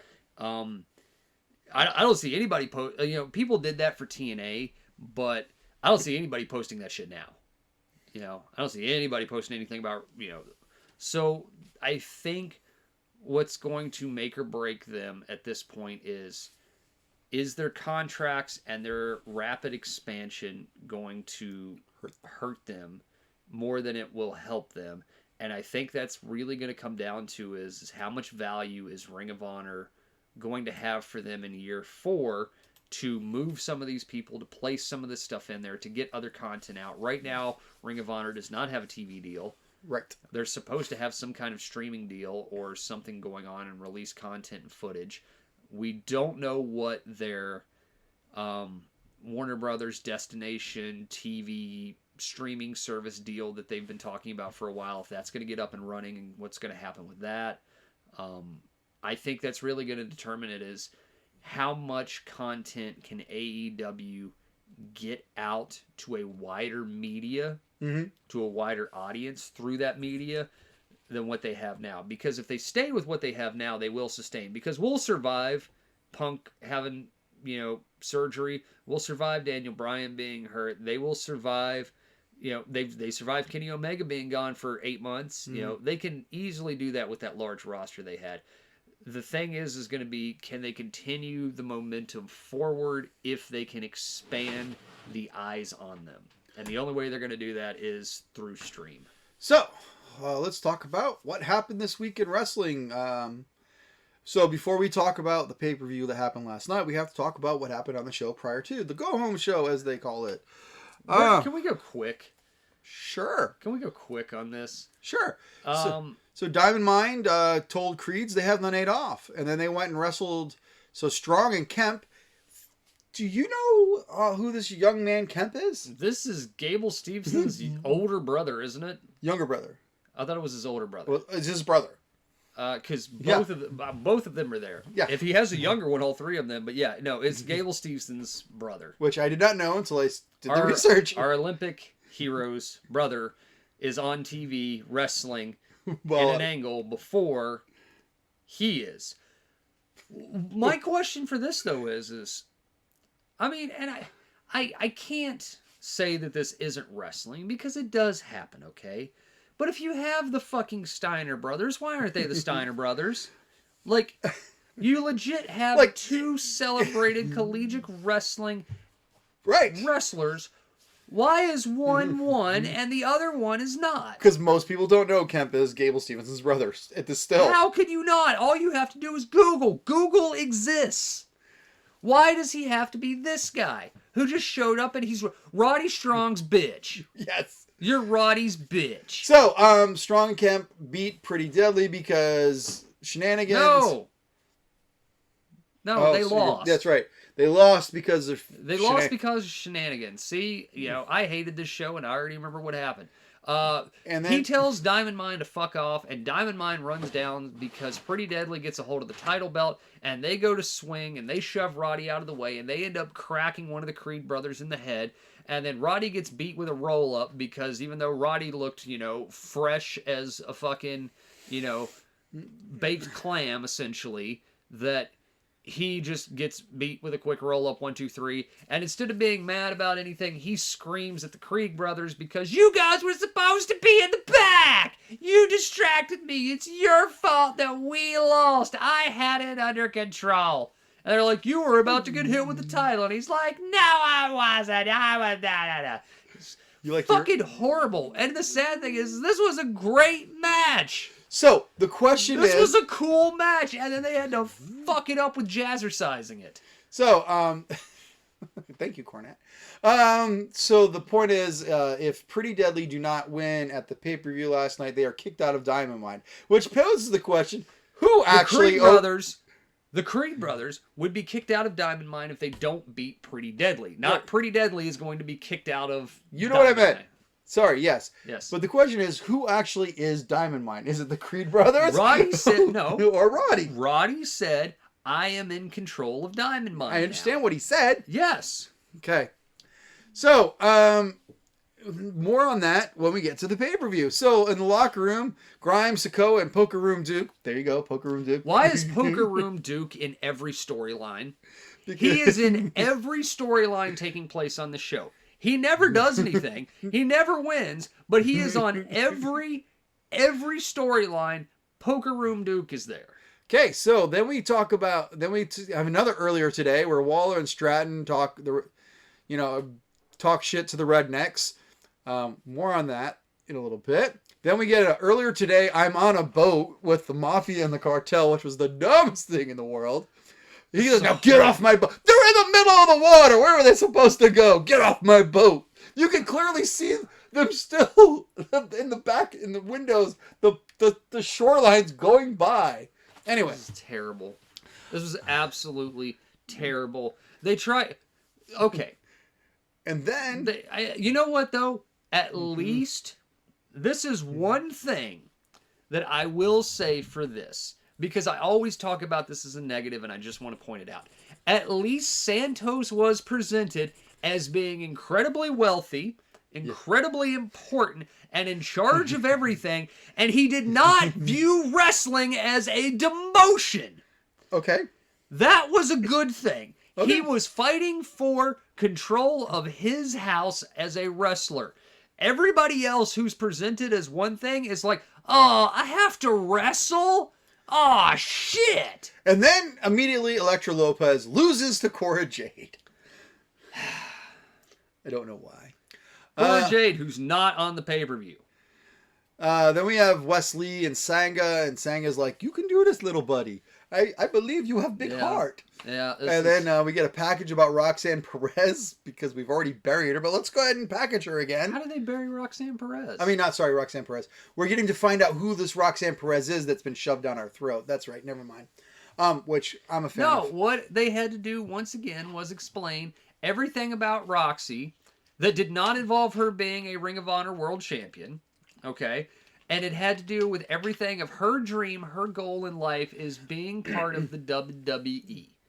Everything in her life that's good has come from WWE, and everything in her life that's bad has been because she's not been in the WWE. See Lacey Evans. So Wesley then gets to beat Zylon Quinn because he's got a big heart. And Sanga's like, I told you, little buddy, you could do it. Again, this is another stupid fuck finish because Wesley, who's been murdered for 3 minutes and 36 seconds, Wesley was just getting smash fucked. And what happens? He wins via roll up because the incredibly fresh, ass kicking, badass Zion Quinn can't get out of a roll up. Okay, yeah.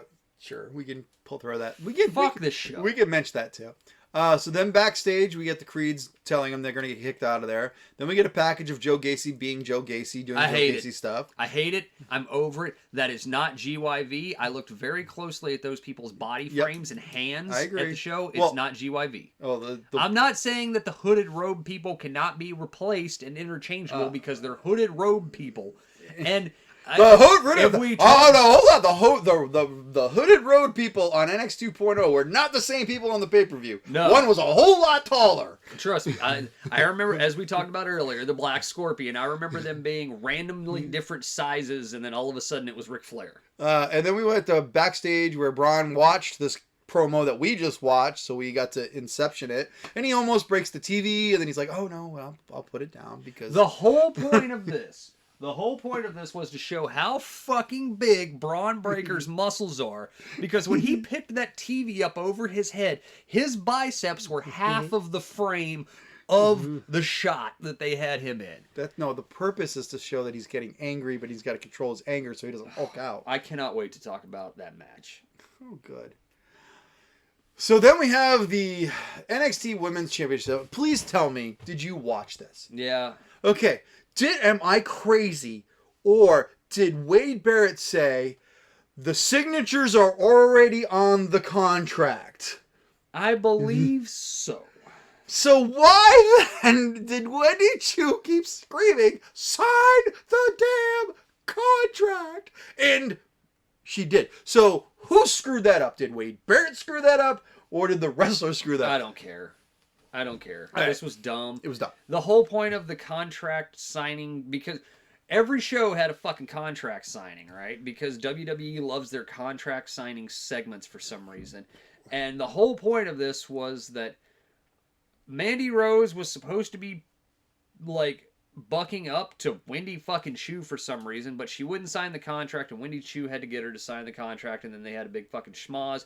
And once again, because it is weekly television, Mandy Rose had to have her titties and hoo-ha in full view of the audience, only to then be fucking embarrassed at the end of the segment because they put her through a table. Yes, but I will point out, there was a lot that happened on TV in the second hour. None of it really good, but a lot happened. So then we go backstage to Kiana James talking shit to Ivy Nile for some reason. Well, what are you going to do when you get kicked out of Diamond Mine? She said, I've ran the numbers and they don't look good. And Ivy got upset. And I remember going, why is this fucking Valkyrie looking bitch all of a sudden just not being very good? Like, how did she go from being awesome to not being good at all? So then Solo Sikoa, so Baby Uso beats the shit out of Poker Room Duke, as he should. Tiffany. Again, why is Poker in the Room Duke in every storyline? So Tiffany Stratton was being annoying. Don't care. Every time she's turned the TV off, heat. And then Thea Hale, who graduates high school, chooses her university. I laughed. I don't care. This was funny to me. She picked JCU. I didn't see that coming. I love the fact that the WWE has gone out of their way to hire someone else who won't be there. I know she picked Chase U because it was funny, but she said she's going to go to college and work at the WWE at the same time, and she doesn't know how that's going to work. Gable Stevenson has a huge fucking contract with the WWE, and he has not done shit. You couldn't pay Karrion Kross to stay? You couldn't pay to keep Sasha Banks, Snoop's cousin, the Mandalorian on the roster? You couldn't have said, hold on, hon, let's talk about this for a second. You want this stuff changed? All right, you know what? We're going to make it work. Why? Because you are a celebrity. No, we're going to give people money who are never going to step foot on TV. It's the NIL initiative. It's name, image, likeness. Or next in line. It's next in line. Fucking whatever. Fuck off. It's Fuck like off. NFTs. Nobody cares. Fuck off. So then we got the redneck loses to Grayson Waller. Which is sad because this redneck could work and he's like 3 times the same. He's as big as fucking Sanga. This dude is huge. And this was the second best match of the night. Yeah. This Josh Briggs guy is all right. He's growing on me. And Grayson Waller, I mean, they had a nice little 3-minute wrestling match. Grayson Waller's not bad. Ivy Nile, of course, beat Kiana James because the numbers didn't look good for her.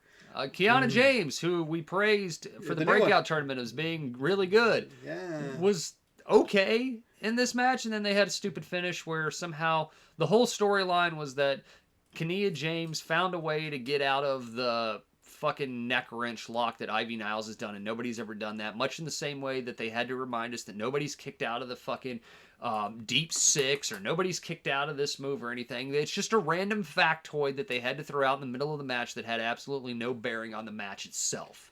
And then, in case you forgot, the Creed brothers and Pretty Deadly are going to wrestle each other because we need another reminder. A stereotype is coming. Who may or may not have belonged to Imperium. Oh, it was. I could tell by the hand. I could see the hand, and I was like, yep, that's his hand. And then the best match of the night, because this Nathan Frazier's got something, and I hope they don't kill him. He does. He just, like I said, he just needs new ring gear and maybe a haircut. They're going to kill him, though. I know they are. Well, he's going to kill himself. Well, yeah. No. He's like Darby Light. They're not. You got to remember, I don't know. Because he's Seth's boy, he might be protected via Seth. Okay. But I don't know if they'll kill Nathan Frazier, but he needs a change. He's just not interesting. He's not a character. And NXT needs characters. No, they don't. They don't need any more characters. We had this argument last week. He just needs I'm being facetious. He just needs to look like a star. I'm being facetious. I don't think they need more characters. I just, that no one's going to go anywhere because if they don't have a character or a gimmick. Let's talk about the pay-per-view. We both watched. It doesn't matter. When he gets to Raw, they're going to make him somebody else. I'm surprised he got to become. Well, he's Nathan Frazier because he changed his name in NXT UK to Nathan Frazier because he had his other name when he showed up, and then he did the I'm going to reforge a new destiny with this new name thing. So now he's Nathan Frazier. The problem is that he has 2 names, and apparently in the WWE world that is one too many. So he will either just become Nathan or Frazier. Alba Fire. So before my wife laughed so hard at her promo that took place on this show. So before we go to the pay-per-view that was last night, we both watched it today. Yeah. I am not gonna lie to you, the audience, and tell you that I watched every second of this show. There are parts of it that I may have skipped through and missed. I fast-forwarded every segment. So I didn't see any of the segments. I tried to fast forward every segment. So I saw small amounts of it when I hit the pause button, and I decided that I was not going to continue this. So here's my question, because I have not seen it explained anywhere. Was there a match missing from this pay-per-view? The answer is yes. Yes, there was. Where was the women's breakout tournament championship match? Oh, thank you. I just thought about that. I was like, wait a minute. Because it's not on there. Yeah. I didn't hear it ever explained why that match didn't happen. And if it happened during the pre-show, it would have been right here on this paper. They forgot to do the women's breakout tournament championship. I'm sorry I'm yawning so much. Okay. Well, every match on this show looked like every other match on this show. Every match on this show had the exact same thing happen in it in every match, except for one. Okay. While I agree with that for the most part, the thing that surprised me the most, and you can agree to disagree all you want, the first match was the best match of the night. I disagree 1,000%. This match was actually entertaining. This match was everything that you have complained about with Tony D that I've said was better than what it could have been. And nope, you were absolutely right.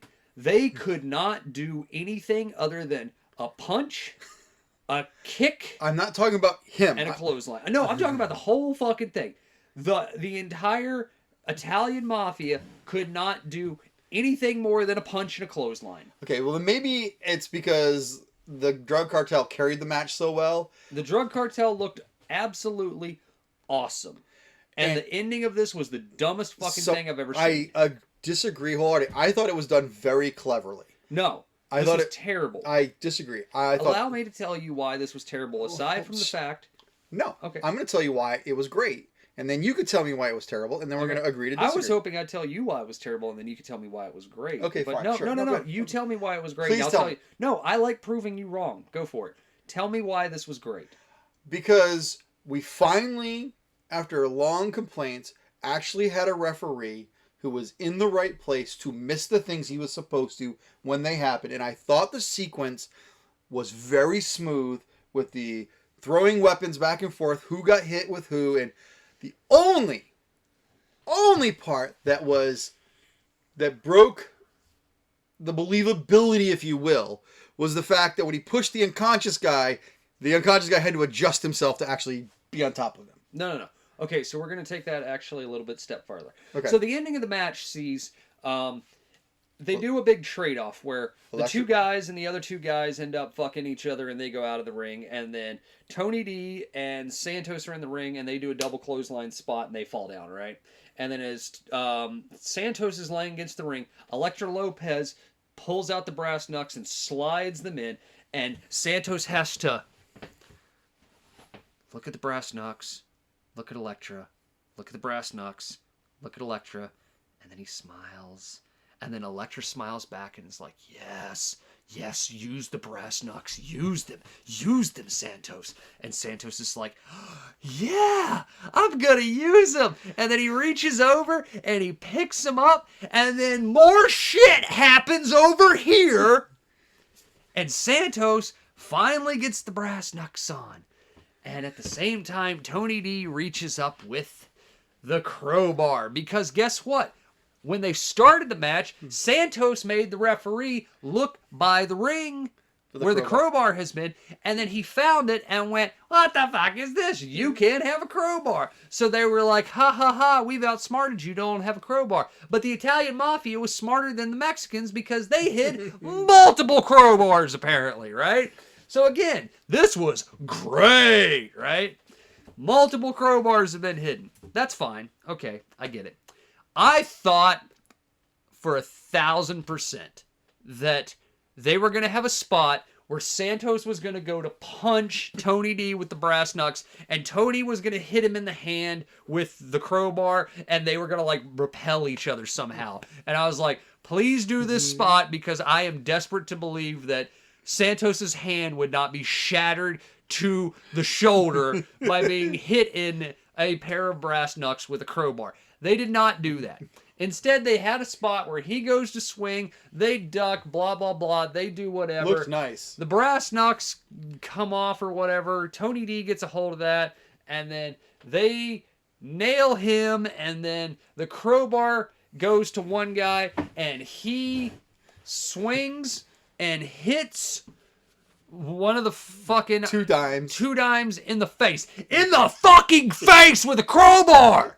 That looked brutal. And he goes against the ring ropes. And they're like, he's out cold. And I'm like, no, he's dead! Because if you hit someone in the face with a crowbar like you are swinging for the fences Barry Bonds style, you die! No. He just lays there. And then they get the brass knucks and they hit one of the drug cartel guys. And he's out cold. Brass knucks won. They're terrible for your hands. They're not good. We've already... Just use a lighter. Just use a roll of quarters, We've okay? already discussed that. But if you hit somebody with brass knucks, they're fucked up, okay? This has been a long 40-year problem in wrestling, okay? Guys used to get pile drove and out for 6 months because they were injured. But I could hit a motherfucker in the face in 2020 with a fucking pickaxe and they will get back up. So the ending of the match saw everybody over here doing stuff, and one unconscious guy pinned the other unconscious guy via being pushed over. And the one unconscious guy fell like a sack of bricks and landed with his knee directly into, I believe it was Del Toro. No. I believe it was Wild. I think it was Wild. Oh, yeah, I'm sorry. He fell into his face with his leg across his head and had to adjust his leg more on his body so that way the ref could count the 3. Horrible finish, fucked up finish, terrible finish, because then what happens? Everyone just gets up and celebrates. No, They held him up and was like, yeah, and he's like, yeah, we won. I'm like, you're dead. You're a dead human being right now. You were hit in the face with a crowbar, full blast. Dead. Nope. He's cool. And now the cartel is going to have to work for the Italians. I told you, though, who would win this because they got to have the rubber match, right? We got to see this one more time. Well, I enjoyed this one more. I thought for Sorry, I'm sorry. It was not the best night of the match. The crowd was chanting, "This is awesome," and I was chanting, "You're on crack." Sorry, this was not. They were filtering in marijuana through the air ducts in the building to make the crowd high to go, "This was awesome." Now, I do want to say this, though. The transitions were cool. Everything was smooth and fluid and great. The ending was terrible. And the Italian Mafia could do nothing but punches and kicks. Well, I gave it 3 stars. And I also do want to stand by my statement of, I hate that fucking arena. I hate the way they've changed it. I hate the look of it. I hate that the fan barriers are so close because the only place that they could do dives is up the entrance ramp, because when Santos did the dive on the other side to hit Tony D, it was like he basically had to like jump out and do it at like negative 10 miles an hour so that way he didn't go into the crowd, didn't kill Tony D, and just barely like poked Tony D and he just like fell over because they have nowhere to work in that arena right now. So 3 stars. 2. Well, you know what? 2.5. I will give this a 2.5 because the guys worked hard. The drug cartel is fucking over. Yes. Loved it. They have the Italian Mafia is fucking done with me. But apparently they are just, I don't know who D'Angelo has paid off, but apparently they are pushing him to the moon. All right, so then we have the trash bag match. Was this really the second one? Yes. The reason I'm saying that is because it was 20 minutes before this match happened. Uh-huh. It was forever. Uh-huh. This match sucked. Uh-huh. The wrong people won. Even though we said they would retain. Uh-huh. I felt so bad for Casey Catanzaro. I'm not calling you Katana Chance. They've killed them too. I can't say they...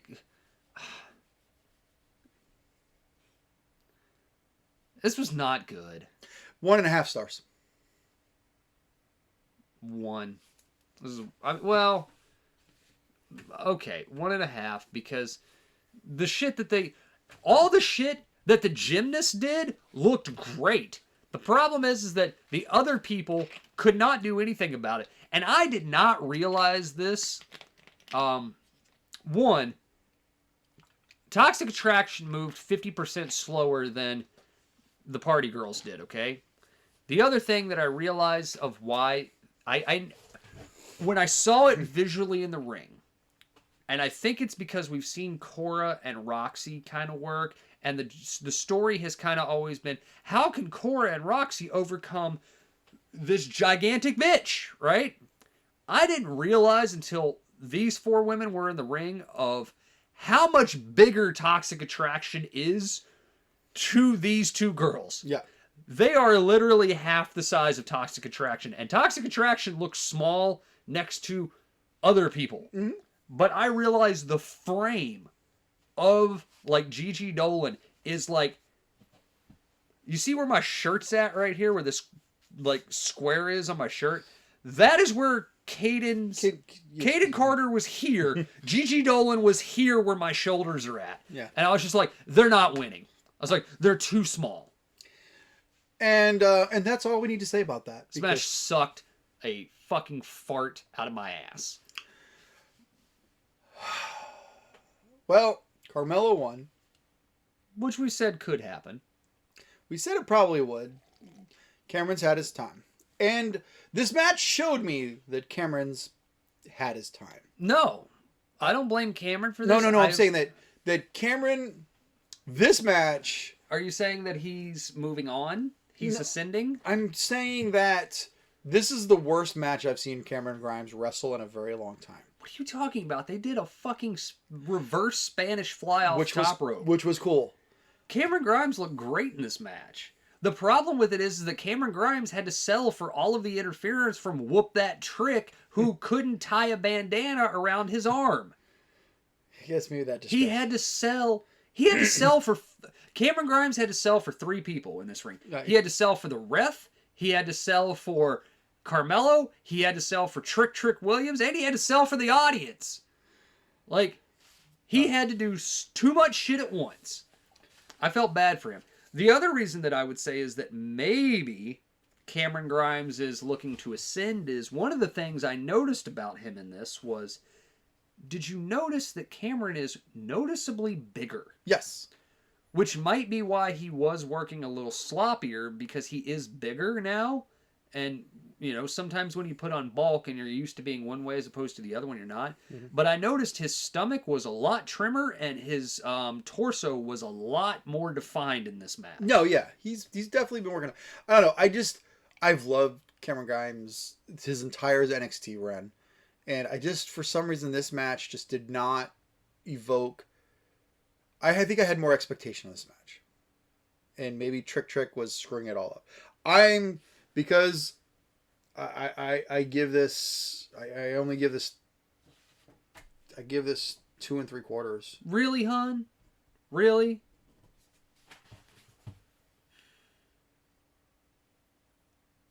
Okay. Really? I don't know if she's still watching, but... She texted me something, and I'm just like, I don't want to. Okay. So, I give it 2 3/4. 3 stars. Okay. I'll give it a 3-star. It was a fine match. I liked it. It was enjoyable. One of the better matches on the show. And they're getting 3 stars for a fucking reverse Spanish fly off the top rope. Okay. Then we had Mandy Rose and Wendy Chu. And Wendy Chu decided she wasn't going to wear her sleepy time stuff. She was going to be Beverly Goldberg from the Goldbergs and wear a tracksuit. I was going to say, she looked like Will Smith from the 90s on Fresh Prince. Which is what Beverly Goldberg looks like on the Goldbergs. There you go. I don't watch Goldbergs. She, all I thought was, man, she must be sweating her ass off in that thing. Probably. Why do they put her in... She can work. Why are they putting her in outfits that prevent her from working? And it takes her, a good 5 solid minutes to take off one sleeve of her shirt. one sleeve of her tracksuit. Horrible match. Yeah. Horrible match. 2-star for me. I tuned out. This was a 1-star match. 1-star. Fucking terrible. Shit with the pillow. Mandy did not look dominant in this match. Mandy looked like shit in this match. I don't know what happened. I think since when she came back, I was like, all right, Mandy Rose looks all right. I forgot that she was all right as, in the ring. She's not the best, but she's okay. She can get a match out of people. She had those earlier matches with Raquel and them. I thought this looked cool. Now, she can't even throw a fucking forearm that doesn't look good. Like, her forearm, her forearms are like this. Mm-hmm. They're not. All right, the Creeds versus best match on the show. Fucking dope match. Yeah, loved it. I even loved when one of the Creed brothers, I think it was a Julius. I even like when Julius was unable to deadlift pick up one of the Pretty Deadly guys, because Pretty Deadly is deceivingly big people. Okay. He picked him up from the floor to over his head, and one of the Pretty Deadly guys had to put his foot on the ground to help stabilize him, to push up to get it off, so that way he could do the slam on him. Mm-hmm. I love this. I like seeing some traditional wrestling slams that they're doing, which is really good. I kind of worry about it because a traditional wrestling slam could fuck somebody up. Mm-hmm. That's why we have power slams. But I thought this match was awesome. The storyline, everything in it was great. They did the Braun Breaker storyline of one of their daddies is in the ring, which goes to prove what I have said of why the Creed brothers have a cheering section, because that's all their family. Now, it is 100% now confirmed. It's all their family who was there on the side. So here's the question that I don't know the answer to. Uh-huh. Was there any payoff on the Roddy Strong stuff? Like I didn't see him at the end of the match. I didn't see him in the middle of the match. No. I don't think I saw him at the beginning of the match, and there might have been a segment I skipped through. No, I didn't see anything. So I did not see anything at the end of this about it. Yeah. Like there's a possibility I could have missed it. My kid he was like, hey, can you come over here and help me with this? I was like, yeah, man, I got you, right? So, and that was like right at the end. Like I watched the end all the way through waiting. There was nothing at the end. Yeah, so I was like, I figured there'd be something in the beginning. But I saw nothing about Roddy for this. I'm sure they'll get to it this week on NXT. Just it doesn't have to happen on the show that it was going to happen on. Plus, they won. Yes. So they're not getting kicked out of Diamond Mine, I assume. I did like the ending. The other thing I would say with that is, I guess maybe I was right that Pretty Deadly was only here on a working visa, or transitional. They had to go back. It's not even why do transitional?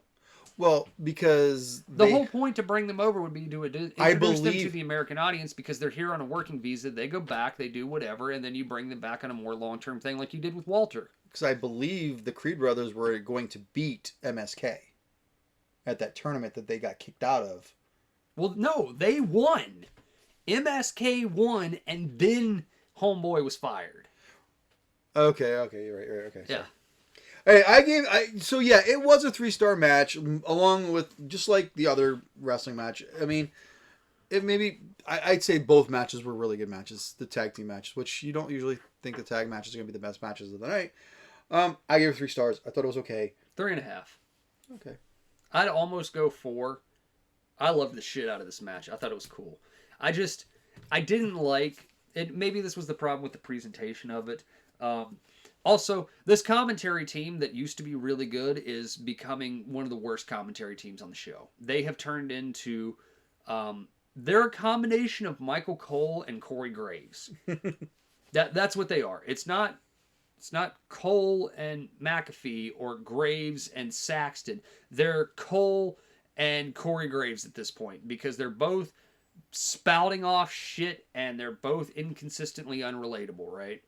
But I think it was the fact that somehow, for some reason, because the Creed brothers are over now, and they're trying to do this babyface turn with them to make them more over, and kind of make them, I assume, the modern day Steiners, even though you have a fucking Steiner on your roster right here.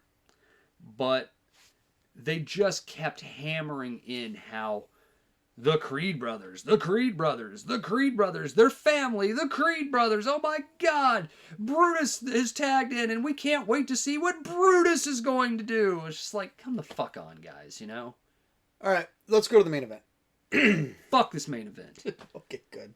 Fuck this main event. Fuck this show. This was stupid. If they were going to tell a story of a man unhinged, Braun was not. If they were going to tell a story of the ultimate manipulator against the, troubled hero, they did not. Joseph spoke earlier about we finally got to see a ref be in the right positions to do things. This match did not have that. This match even had a spot where Joe Gacy decided to do the Eddie Guerrero spot where he smacked the chair on the ground and threw it to Braun and laid down. And Braun went, I didn't hit him. And the referee was like, I might believe that you didn't hit him, but, you might have hit him. And Braun's like, no, it wasn't me. I swear he's making this shit up. And the ref's like, I don't know, but you have a chair in your hand and he's on the ground right there and I don't know what to do. And I think I'm going to walk over to the ring and I think I'm going to call it. And another ref shows up and goes, no, he didn't hit him. And the other referee goes, okay. In the 20 plus year of wrestling history of watching wrestling, I have never in my life ever seen another referee do that. I can say that I have, but I believe I've only ever seen it in this company. I've never seen a referee come out and go, no! I've seen that. You've seen that. I can't. It's happened. It's totally happened. We've seen refs do counts before where they come out and another ref is like, no, his foot was on the rope. It really was. And the referee's like, oh, okay, start the match over. You've seen it. You just can't believe that this happened the way that it played out for as long as it did. They went, it was like a choose your own ending and they had 3 different endings and they played you all 3. And then we finally get to the part where they tried to start to tell the interesting story of Gacy nuts Braun. And Braun's able to get out. And then Braun's angry and he picks up the chair. And he's going to hit Gacy because he just got punched in the sack, right? And then he's like, no, not like this. And he hands the ref the chair. And then fucking Gacy does some stuff. Braun gets tripped up with some of the fucking hooded robe satanic people. And then Gacy just gets speared, picked up in the air, slammed to the ground. He's over. 1, 2, 3. We're done. Braun Breaker wins. This was not a story. Nope. Yes. You missed I don't something. care. No, because in any other match I've ever seen, if you put something through a table, you can sometimes get, well, I guess if you're Charlotte Flair, you get God. I forgot. Well, he didn't put him through a table. He just got put through a table. Right. And then he did swing the chair seemingly at the referee and hit a much taller red hooded figure than I've seen before. Yes. I forgot about the fact that Braun knocked Gacy through the announce table because now that they have decided that the announce table sets on the hard cam, against the hard cam side of the ring where they shoot from, right? They have decided that every week someone must go through that table. Every week of this show, someone has gone through that table. Wesley, through the table. So I gave this... Jiro Eichmann, through the table, from the ring. Joe Gacy, from the ring, through the table. This was terrible. The whole point of this story was Braun, a man unhinged, finally gets his hands on the guy who's fucking with him. Can he maintain calm long enough to not get disqualified or else he will lose his championship? Gacy never once did anything to make Braun unhinged. No. It should have been interference. It should have been constant nut shots. It should have been pokes to the eyes. It should have been, here's a picture of your father in a cage when I fucking, stuck him with Poker Room Duke. Something. None of that shit happened. Did you at any point in time think, before I'm going to ask you we're going to move on and we get your score and move on. But at any point in time, did you think that one of the road figures was going to be his dad and help him win? Yes. Okay, good. I'm like, when he stood up on there and watched, I'm like, oh, here we go. It's a swerve. When he went outside and one of the robed figures went to walk towards him and then backed off, I was like, that might be Rick. And then, but then like I said, I looked at their body types because I was like, all right, if it's GYV, I need to figure this out, right? And I looked at their hands and I looked at their size. I was like, yeah, Rick's not that big. I was like, Rick's kind of broken. But we still have the payoff of who the hooded figures were, which I thought was weird. Who cares? They're hooded figures. They're minions. I gave it a 2. 1. Okay. It was a fucking 1. No, 1.5. Okay. I will give it a 1.5 because based Braun Breaker looked great. So based on our... So we both gave this basically an average of a 2.25. Yeah. All right. Don't go out of your way to watch this show. No, don't. Unless you're paying for Peacock to get WWE content. And then watch it anyway. And you want your money. Yeah, don't go out of your way to watch this show. So we false book. First thing, we're just going to let everybody know. So we're moving on to Raw. Now let's watch weekly wrestling. We false booked Lacey Evans. But don't worry, we showed you why we false booked her. She was at Daytona the day before because you can't get from one place to the other in this country anymore. Wait, no. We have to talk about this, okay? We have to talk about this, all right? It's the only thing I care about on Raw, okay? Is Lacey Evans? Well, the reason why I think we have to talk about this is Lacey Evans shows up on SmackDown for 5 weeks. 4 weeks of promos and 1 week walkout. To where we are supposed to believe that she is the triumphant female, hardworking mom who has overcome her past turbulent life, right? Yes. And then she becomes a heel on the week 5. She then goes to Raw. And they redo the same thing. Yes. And Lacey, the Marine, on Memorial Day, is supposed to debut. In her first match. And she's not there, and she's going back to SmackDown! We learn the next day. Yes. What? What? Until we get to SmackDown and she's going back to Raw. We're getting the... She is the reverse Veer, where she's on the show every week, but she never shows up. All right, so Why? Why can you not get more than 1.3 million people watching your show? This shit. All right. Fucking terrible. Also, let's not forget that when the show goes live, it is Vince's vision, and anything that alters Vince's vision cannot happen at all whatsoever. His vision of Lacey Evans, the abuse-surviving victim, ex-Marine, proud female mother of 2 whose life has been uplifted by the WWE, has decided to go from SmackDown babyface to SmackDown heel to Raw babyface to Raw heel to not working the show on Memorial Day to go back to the other fucking show that she started on. No! Your vision is fucked! You are the problem! This rant brought to you by... Bianca Belair and Asuka had a fucking cool match. Oh, and Becky was wearing the most outlandish shit. Becky looked great. I love the you know why I love the fact that Becky's doing this? For the same for the same thing, and I know in a way she does look like the rock star, right? But for the same reason that your daughter brought up about the fact that everybody either looks like a Disney princess or Queen Barb. She doesn't look like any of that. She looks like whatever the fuck she wants to look like every week. Like David Bowie. She looks like a glam star. She looks different than everybody on there. She talks different than everybody on there. The way that she presents herself is different than everybody on the show. I'll give you that. That's why that's awesome. And that's what makes her great. Oh, shoot. I'm sorry. I forgot the audio. This was a match that didn't matter. You're supposed to have this. I'm sorry. I failed.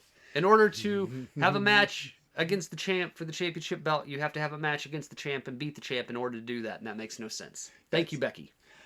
All right. By the way, again, I'll reiterate, this was fucking cool. It was a good match. It was a great match, and we didn't talk about it because we either had the week off or I wasn't on the show that it happened on. I think we actually took the week off. The 6-woman tag team match that took place about last month was one of the best fucking matches and one of the best women's matches and one of the best main events that Raw's had in a long time. Why? Because the people in it could work and they cared. And it was Becky Lynch, it was Asuka, it was Rhea Ripley, it was Bianca Belair, it was Liv Morgan, and I don't remember who the other one was. Sonya Deville, I think, was in there, right? Yeah. All of them were great, which has proven that if you can take 1 or 2 of those people and put them in the ring, we're going to have a good match. This is a cool match. Why do I mention that? Because I'm not talking about Ezekiel and KO. I refuse. I just said it's a recap. I'm not talking about the Mysterios. Mysterios and Ezekiel versus the Academy and KO. I'm not talking about that. All right, then we get a recap from Cody and Miz, and that's all the first hour. That's an hour. Alexa Bliss defeated Doudrop. So, before that, we have Cody with a mic and Seth spitting fire in a bathrobe. He came out from the top of the audience. This is out of sequence for me. Oh, this took place later. No, this happened at the top of the second hour because we're going to start the top of the hour with a Cody segment. Then Alexa's match. Ooh, okay. I caught that out of sequence then. Okay, great. It's on the page. It was an amazing. I really hate the fact that the stuff with Maxwell is happening because this was the best promo of the year so far, delivered by both Cody and Seth Rollins. Seth's, without saying the initials, came out and said, "You got pissed because they wouldn't let you wrestle for your daddy, so you left, and you and your friends built a whole nother company, and you tried to tear down everything that I built. You do not get to take a sledgehammer to the throne that is rightfully mine." No, you don't get to take a sledgehammer to the throne and then try to claim it. And then try to claim it when it's mine. That was awesome. Amazing. But here we have the heel making all the points. No. Yeah, well, yes. Okay, wait. The heel made points, but the problem is that the WWE is the heel company. Right. Okay? That's the problem. That's the problem. The WWE is the heel company. He made points, but it wasn't like legitimate points like, But it's not. I had you beat, but the referee missed the 3 count, so we have to have a rematch. Be like, yeah, but you're the heel. You should have cheated to what? Like, no, he made a legitimate point of, I don't fucking like you because you're getting this when I should. That was a good heel promo. Okay, see, the way I took it was, he's treating Cody like he's the interloper, interferer, like the NWO, if you will, and he's taking his company. Sure, I can see it your way. No, that was a great. It was. Oh, I agree. It was in line with Seth's whole thing too, since he did the flip, years ago with the heel side of it. Of this place is supposed to be mine. Right. You don't get to take that from me. So then we have Alexa Bliss versus Doudrop. I'm sorry, Alexa. I don't know what they're doing with you. She doesn't either. And exactly. And again, I know you're not the biggest fan, but we failed this whole I don't know. Like, Doudrop should have won this match to make sense with the storyline they were doing with Doudrop, but she didn't. So none of it makes sense. Alexa, we left the storyline in the ring to go to a recap, so none of it played out anyway. None of this makes any sense. Alexa's just the point of it is that they have to pay these women. Well, I guess they're trying to get whatever value they can out of it at this point. I think, and I'm not going to go back and forth. What I'm saying is that the point of this is that Alexa is returning with a new gimmick. Alexa is needing to get wins because she had lost so many matches with her old gimmick going into the new gimmick, and then she was gone for 4 months, right? Right. So Alexa needs wins to look credible to get back to the top of the mountain, right? The problem is that they are giving her wins at the expense of a storyline that was just happening. Right. So the people who were about to go into a storyline that would have worked are being sacrificed for Alexa Bliss's wins, but that storyline is not happening, and Alexa's just winning in 2 minutes because Alexa. Right, and she's just like, she has the look of, I don't know why I won, but I did, so I'm going to cash my paycheck and go. Yeah, she's like, whatever. So then we have what was starting to be a really interesting MTV, Miz TV was actually kind of entertaining. Even Dad was like, wow, I actually was entertained with Miz TV until shenanigans. 24/7 championship. How sad is it that the 24/7 championship is, at this point, it is the longest form booked hardest push storyline on Raw is the 24/7 championship marriage divorce fucking thing. And currently, Tozawa, man, has he fallen. Tozawa, your great Japanese buzzsaw, is the 24/7 champion. Because he defeated Tamina. Because His wife, this is the only, after he gets kissed. This is the only place that male and female can have a contest in the 24/7. Did you notice who else was chasing that championship? Your Nigerian prince was chasing the championship. Apollo! without Captain Stereotype. Oh, I bet you guys are going to be featured in Deadwood soon. So we got the recap of the Alley theory, and then Ciampa has been relegated to not even getting his entrance music anymore. He's just in the ring. He's in the ring, and so there you go. Tommaso Ciampa, 3-minute match against Ali that didn't matter. Yeah, because it was a disqualification. So because he basically this is legit what happened. Okay, you can go and watch this. He legit. This is the same stupid thing that they keep doing. At least it wasn't the main event. Okay. This is the same stupid thing they've been doing. A person at ringside gets interfered, they call DQ, right? You can literally watch them doing stuff, and Tommaso Ciampa rolls out of the ring and walks up the entrance ramp. Yep. And you can see him in the shot just walking up the ends. He didn't even get to be in like a post-match beatdown or anything. He legit just got out of the fucking ring and went to the back. I'm going to go cash my paycheck. There's a lot of I'm just going to go cash my paychecks lately. You might as well. You might as well. Tony cannot hire everybody, okay? And you have to accept the fact of you're probably going to get a fat contract when you come in. See Maxwell. You're probably going to get a fatter contract, potentially, than what you have now. Don't know the exact things on that. We know people who have legit credibility in the WWE have gotten fat contracts. I don't know what Keith Lee or Swerve's contract looks like, okay? But we do know that Big Show and Welcome to the Main Event got at least $1 million. And I think Dad says, I'm not convinced that they haven't pre-recorded that at this point. And they're replaying it every week. Possibly, yes. Well, I think we've heard all we need to hear. From Mark Henry. The point of this is that what I'm getting to is you're on TV. Yep. You're getting paid. You might as well continue to get paid and then go take a 90-day vacation. And then go someplace else. And then beat up Ali, loses to Theory because he got his championship match. Hey, again, I do want to point out that the babyface is a fucking idiot because he got his ass whooped.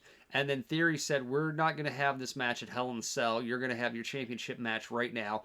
And Mustafa Ali, the idiot babyface, much like Fallon, the idiot babyface, much like Alexa, who was the idiot babyface, much like everyone else who's the idiot babyface, says, no, it's okay, I can do this.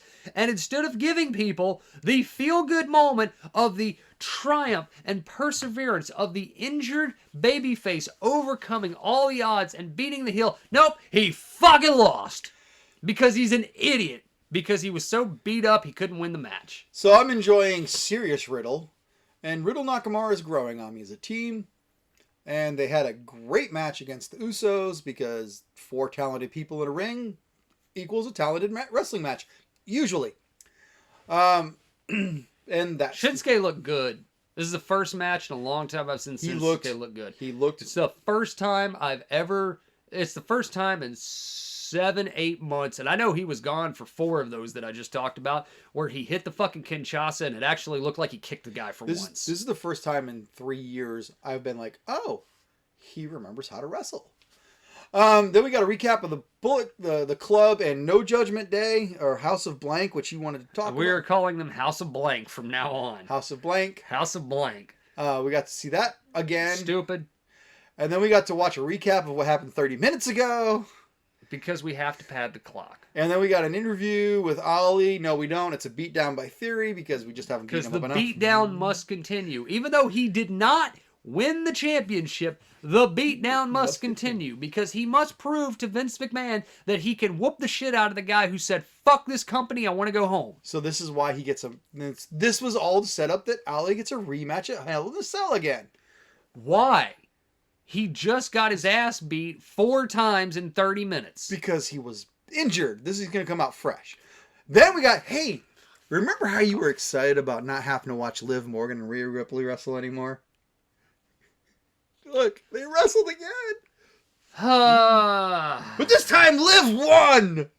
Liv won because apparently Damian Priest does not have edge powers when grabbing a hold of Rhea Ripley's belt loop. Okay? Because they were doing stuff, and then Damian Priest comes down, which then causes the other part of the Bullet Club to come down, and they do stuff, and somehow, some way, the ending of the match sees the exact same thing that happened last week play out, where Liv goes for the same fucking move against Rhea, and Damian grabs her belt loop, and she falls on her ass, and Rhea goes down to pin her, but apparently, as I said, he does not have the strength or power that Edge has to pass through Rhea Ripley's asshole into Liv Morgan to cause her to be unconscious long enough for Rhea Ripley to be able to hold this little girl down for a 3. Nope.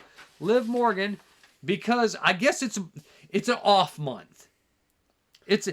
There must have been was there a full moon this day? Must have been. Was there a transition among the stars? What had happened this day that allowed Liv Morgan in your main event to win a match? Are we just not talking about that? No, hey, that's the wrong data. Okay. All right. But yeah, no. Raw fucking sucked, and then it goes off the air with a contract signing between Omos and Lashley. And the only person... MVP and Omos versus Lashley. I was going to say, the only person who looked good in this was MVP. Because MVP said everything that a heel should say. Yes. And Bobby Lashley said everything that a babyface should say in a heel manner.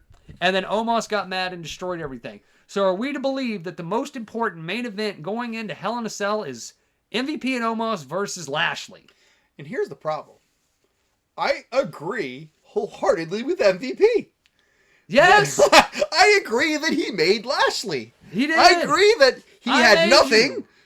He had nothing. He was in a cuckold storyline. Yeah. Yeah.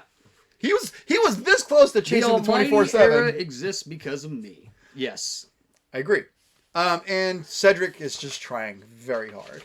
Cedric Alexander showed up to remind everybody that he's still on the roster and Shelton Benjamin is not.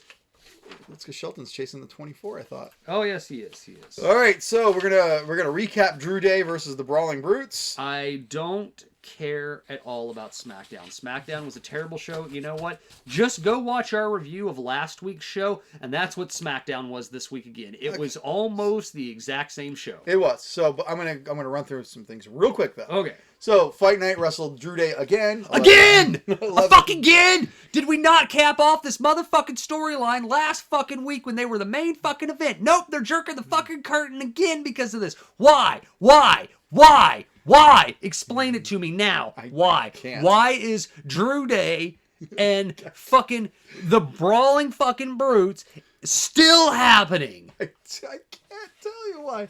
I can't Christ on a stick, this is terrible. I can't even remember who won. The fucking Drew Day won again, didn't they?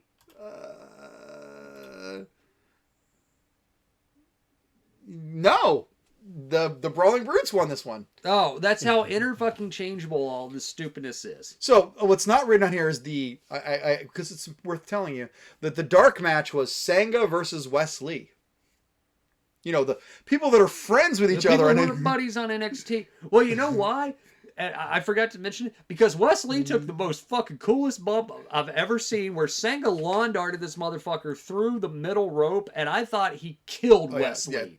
And I guarantee you, somebody went and said, you gotta watch this spot. And Vince said, well, put him on SmackDown, pal. I'm there this week. And Vince probably saw that and went, nope, not my ring. Be like, bring me the Indian man and send the other little man back down to NXT because we're not going to have that cool bump happen on SmackDown. So we got to recap the last week's match. We got to see another really good interview with Riddle again being serious. Then we got backstage with Adam and Max Dupree. And Max Dupree has said that he has found the, what are they called?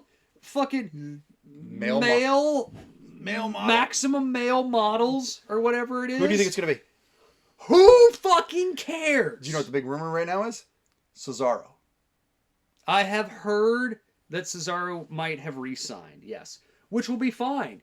It will be fine. Apparently, they don't like Cesaro, the Swiss Superman, talking because he has an accent. Okay. Then we got a recap. Dupree! We got the package. Why did you kill this man? Why? Why did you kill him? Why did you make him a character from the 80s? So, why? I expect him to come out with Rick the Model Martel's fucking bow tie tied around his neck, spraying perfume and shit in the air. Why did you kill him? One, he's got $1 million voice. He's got $1 million body, and he has a fucking 20-year veteran experience of working in the ring, and he's awesome and was over. And he had a character. He had merch! You spend money designing things for people. And in the span of a week, you destroy it. Why? He had merch. You paid someone to design that fucking skull with the electrical check marks and stuff behind his name and write that. You paid money to have his shirts produced so people could go to the arena and buy L.A. Knight shirts. I know he wasn't going to be Eli Drake because you don't let people have anything. AJ Styles and Shinsuke are probably the last ones who will get to be those people again, right? But he had stuff. He had a character. It worked. Okay. And now he is Max Dupree. So And Adam Pearce realizes this is horrible because what was Adam Pearce's reaction? To just be like, fuck you, man. Okay, whatever. He's like, whatever. He's like, I have my first contract signed male model who will be appearing next week on SmackDown. And Adam Pearce goes, cool. Okay. So, Adam Pearce didn't give a flying fuck. So I think it might be somebody else. Who do you think it's going to be? And it's crazy is because you actually mentioned why I think. Okay. I think his first male model will be Cameron. You know who it's going to be? It's going to be Bray Wyatt. Or Trevor. It'll be. Well, it can't be Trevor because that's his real name. Yeah, it'll be Bray Wyatt because Bray Wyatt changed his Twitter handle back to Bray WWE or whatever it is. That'll be Max Dupree's first signing is Bray Wyatt. Cameron just dropped his belt. It might be Cameron Grimes. And they have a history of knowing each other in real life. They do. So but it won't be Cameron because he's got a fucking acne face. I don't know. He was looking a lot nicer. Like his hair's a little straighter. His hair is a little straighter, and we talked about his physique looking a little bit better. It could be Cameron, yeah, but I don't think it's Cesaro. I think it's more maybe likely. it'll be what's his name, Giovanni Ribisi. All right. Then we went to Humberto versus Jinder, and Shanky is doing the dancing again. And I did not realize this. I maybe you said it last week, and I just didn't. It didn't click on me. But they've turned him into the Great Khali. They have. He's the dancing Khali. He got new ring gear though, and she danced with him this time. So he's gonna get the next JoJo. This is nothing for nobody. Nothing for nobody. 1 minute and 49 seconds. This does nothing for nobody. Your 7-foot-tall Indian giant is dead. You might as well just pack him in a box and ship his carcass back to India because he is dead because you turned him into a dancing fucking goof. And Jinder ran up on him and said, "You're dancing like an idiot. Stop that shit." And Shanky looked sad. I was like, okay, what happened to the guy who 4 weeks ago when Jinder jumped up in his face went, no! Nope. He walks through the curtain and Shanky starts going behind Jinder's back. So then we have some shenanigans where Ali gets locked in a room, but don't worry, she's magical and got herself out. I was really... 4 minutes and 14 seconds. I had a lot of hope for this match. I had a lot of hope. Because you got 4 decently talented people, and I thought Baszler was going to win this match. I really did. Natalya winning because Baszler subdued Raquel Rodriguez was interesting. Xia Li is wearing her old NXT gear again. So, yeah.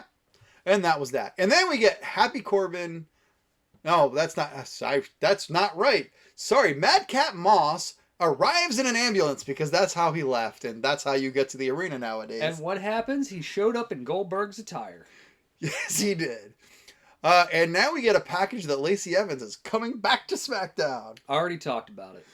Madcap has a mic, and so does Corbin. Then they have a match that lasted a minute. Because it wasn't a match, because they really liked what Seth and Cody did on SmackDown, where they just had a gigantic schmoz brawl where they had to send everybody in to break it up. So Madcap Moss and Happy Corbin got the same treatment this week because they had a match that went nowhere because everybody had to come and break it up because Madcap put a chair around Happy Corbin's neck and was going to pick up the ring steps and crush his fucking skull with it.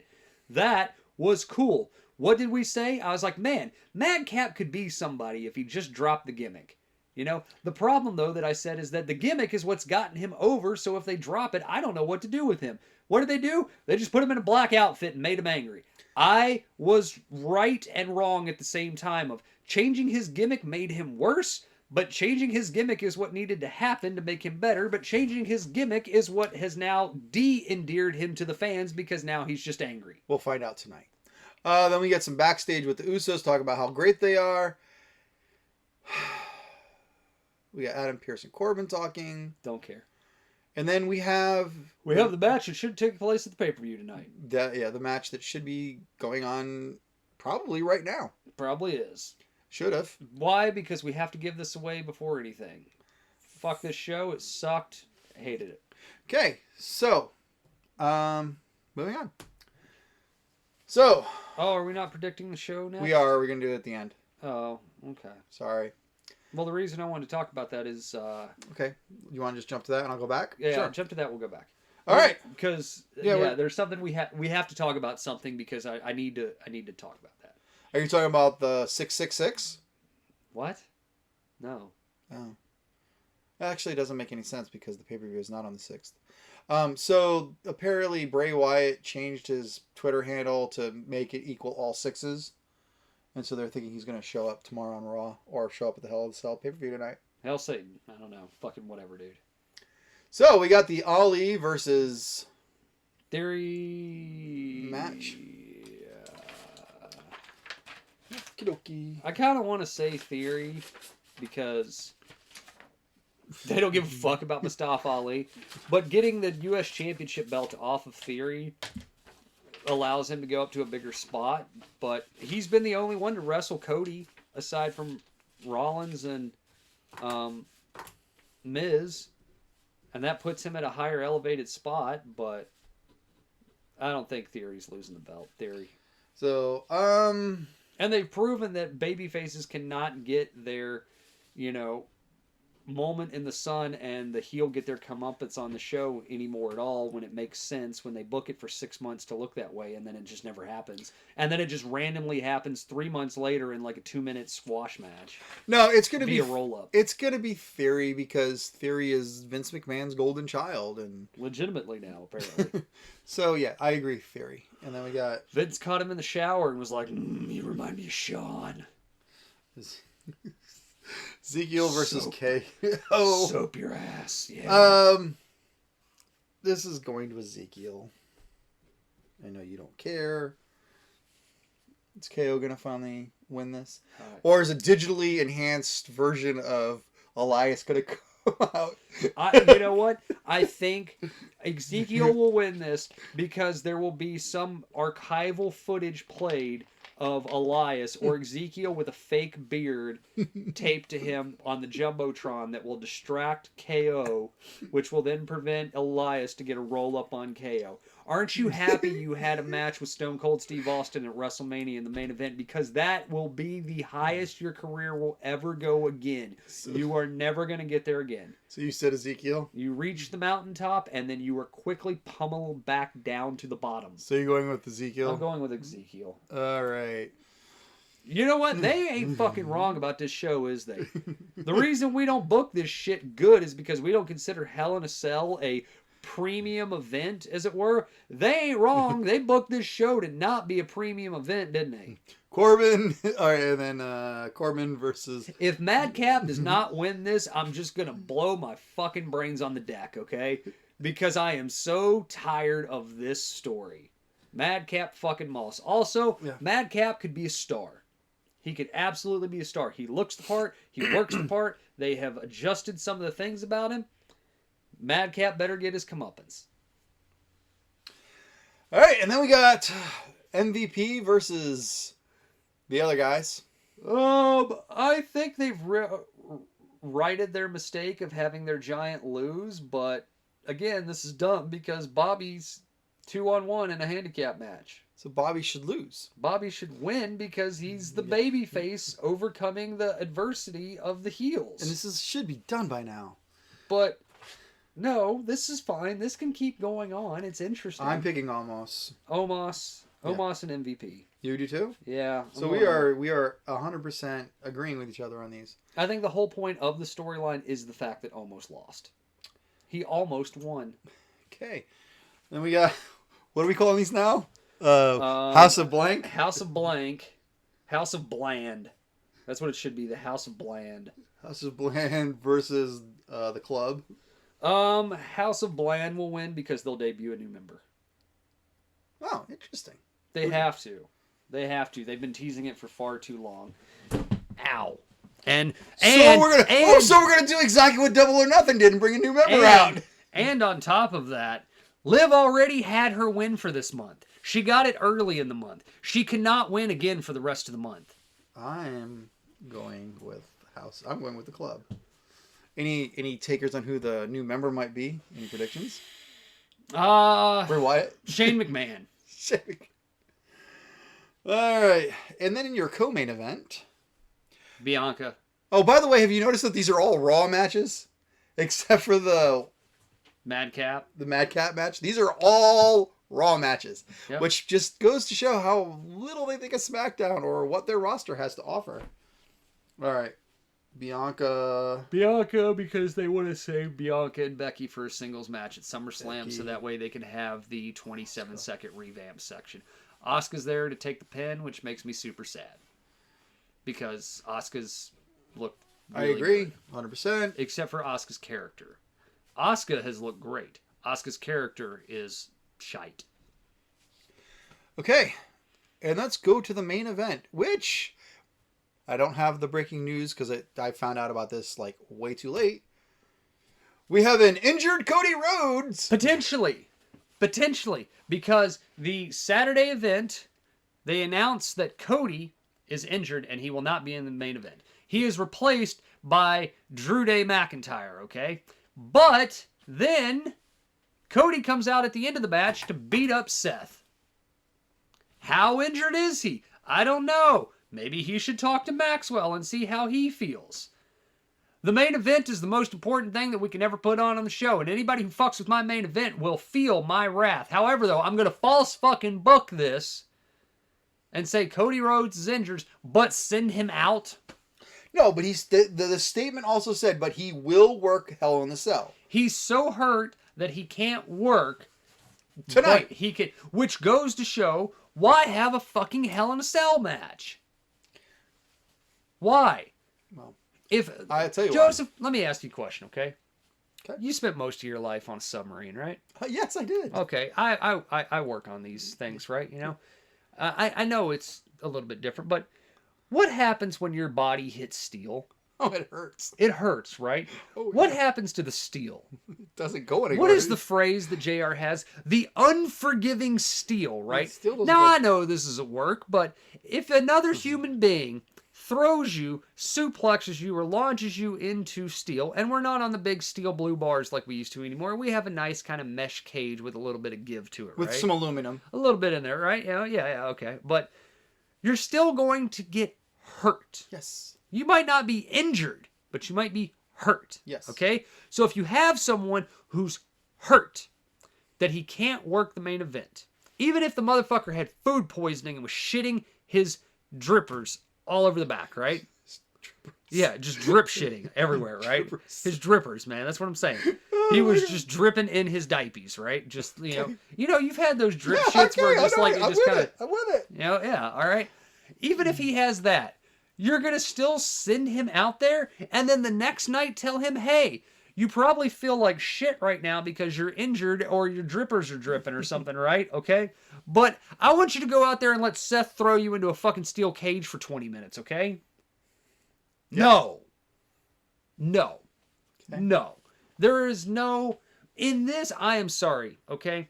We are past the point of the show must go on. We are past the point of the town has to get the pop. We are past the point that the payoff has to happen. We are past the point of the old wrestler mentality of I will go out there and I will perform no matter what. My head could be in a vice and I will go out there. We are past that point, in my opinion, because you are so far rich beyond your wildest means that this does not have to happen. Okay? If you are hurt and you are hurting, you do not have to go out there.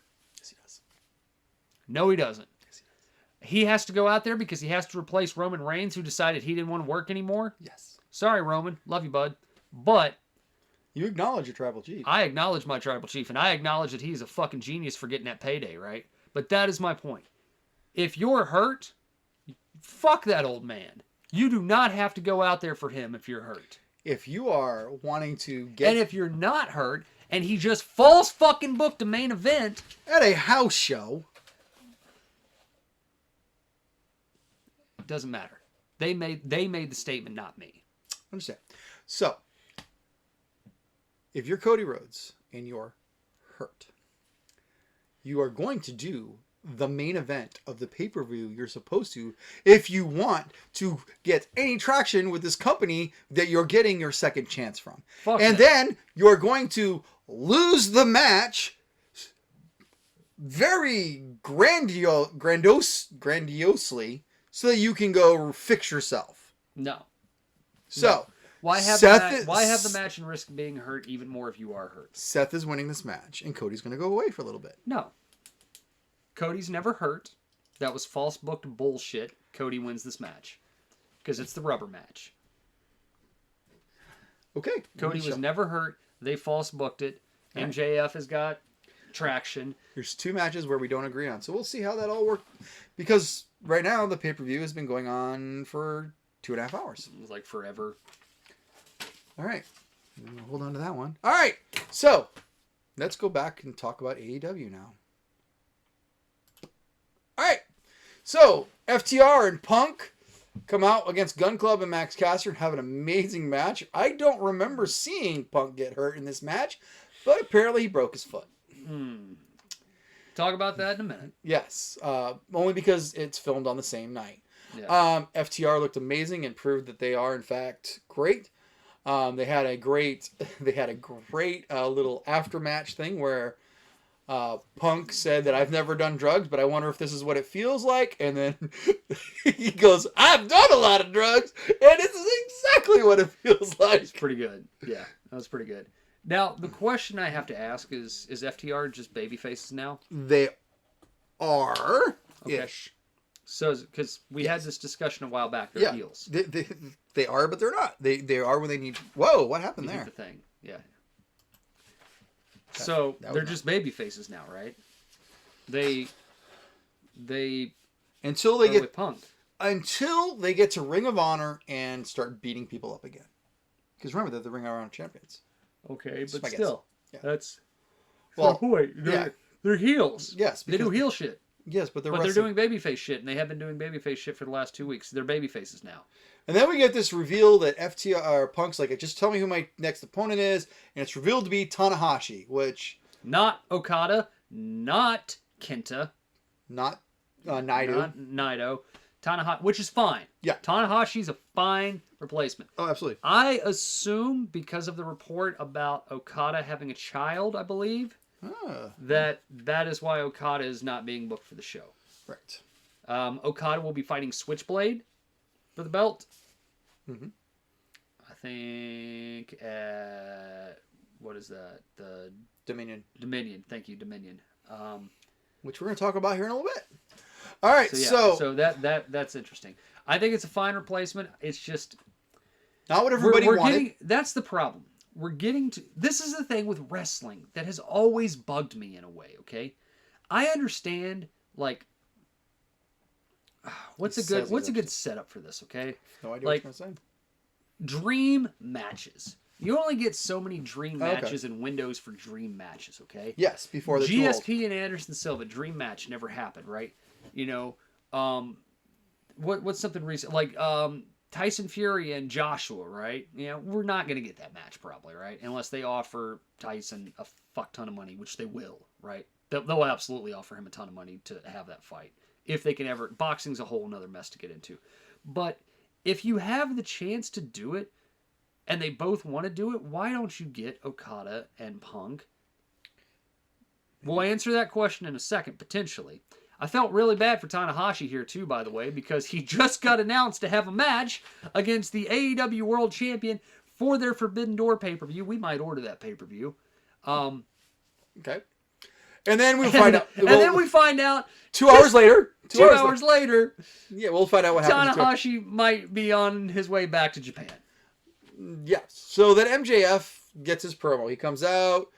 He throws out a great pay-per-view. He throws out a great promo.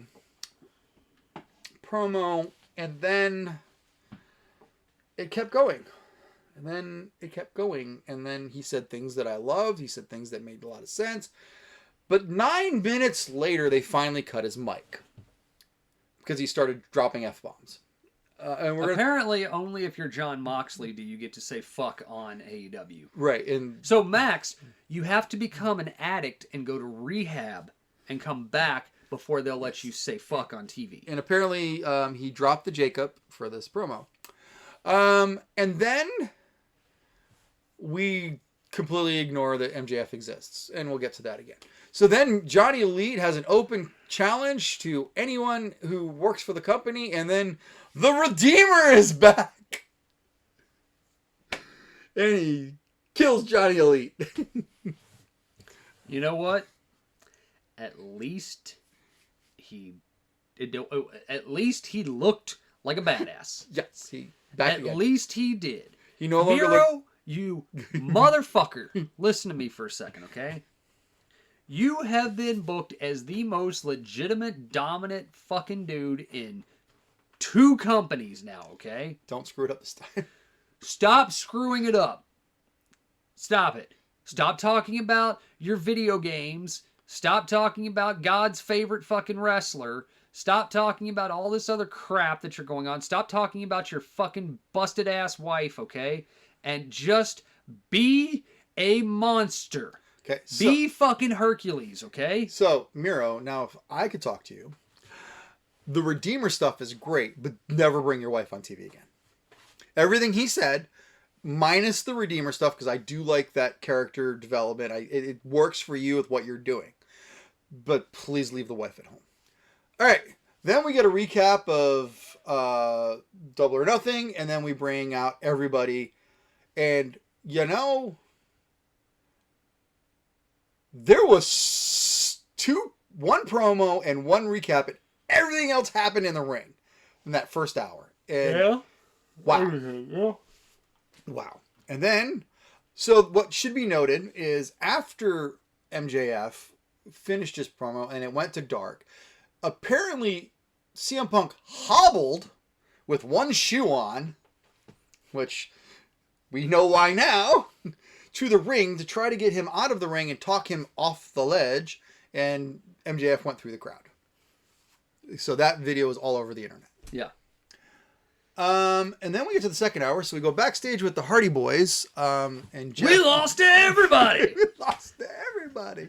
And yeah, and we're just gonna figure it all out. You know, you're just gonna heal, please. Heal. Jeff, go away. Go home. Get better. Don't do drugs, dude. And then we Swerve versus Jungle Boy versus Ricky Starks. Let's just run it back.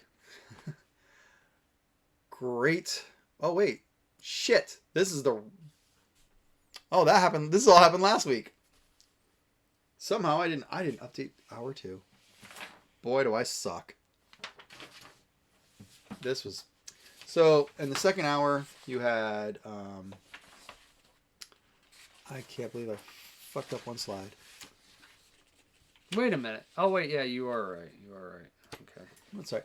So, real quick, let me go ahead and see if I can fix that real quick. I can fix this. I can fix this.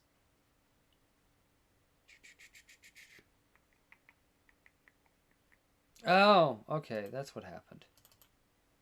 I was reading your thing, and I was like, wait a minute, what? Okay.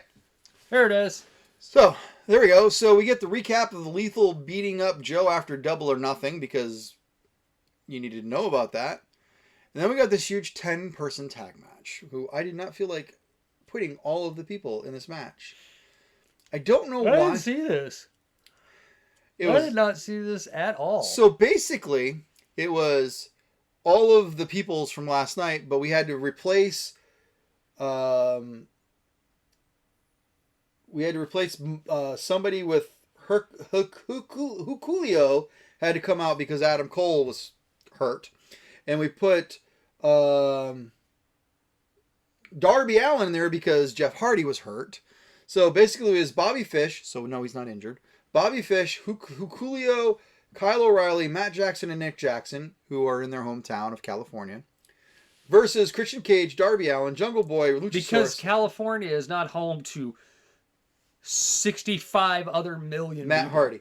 And then the bad guys beat the good guys. And once again, there was a lot of Christian snubbing Luchasaurus in this match. The match was fine for what it was. There was a lot of misses because everybody was trying to get their shit in, and it did not look good. And I'm sure Dave ejaculated all over himself during this match. Then we went backstage with Lee and Strickland talking about how they should have won. And I agree. And it's not over for them, and they're just going to come back even more glorious. That's who I knew that was. Are you looking up who Julio is? Well, that's Haku's kid. Yes. I was like, why do I know that name? Yeah, he's part of the Bullet Club. He's part of the Bullet Club. That's right. So then we have... Because at first I thought you had a typo, and I thought it was Helico. No. So then we have a top of the ring interview with Athena, and then Jade and the baddies come out, and they talk shit to each other.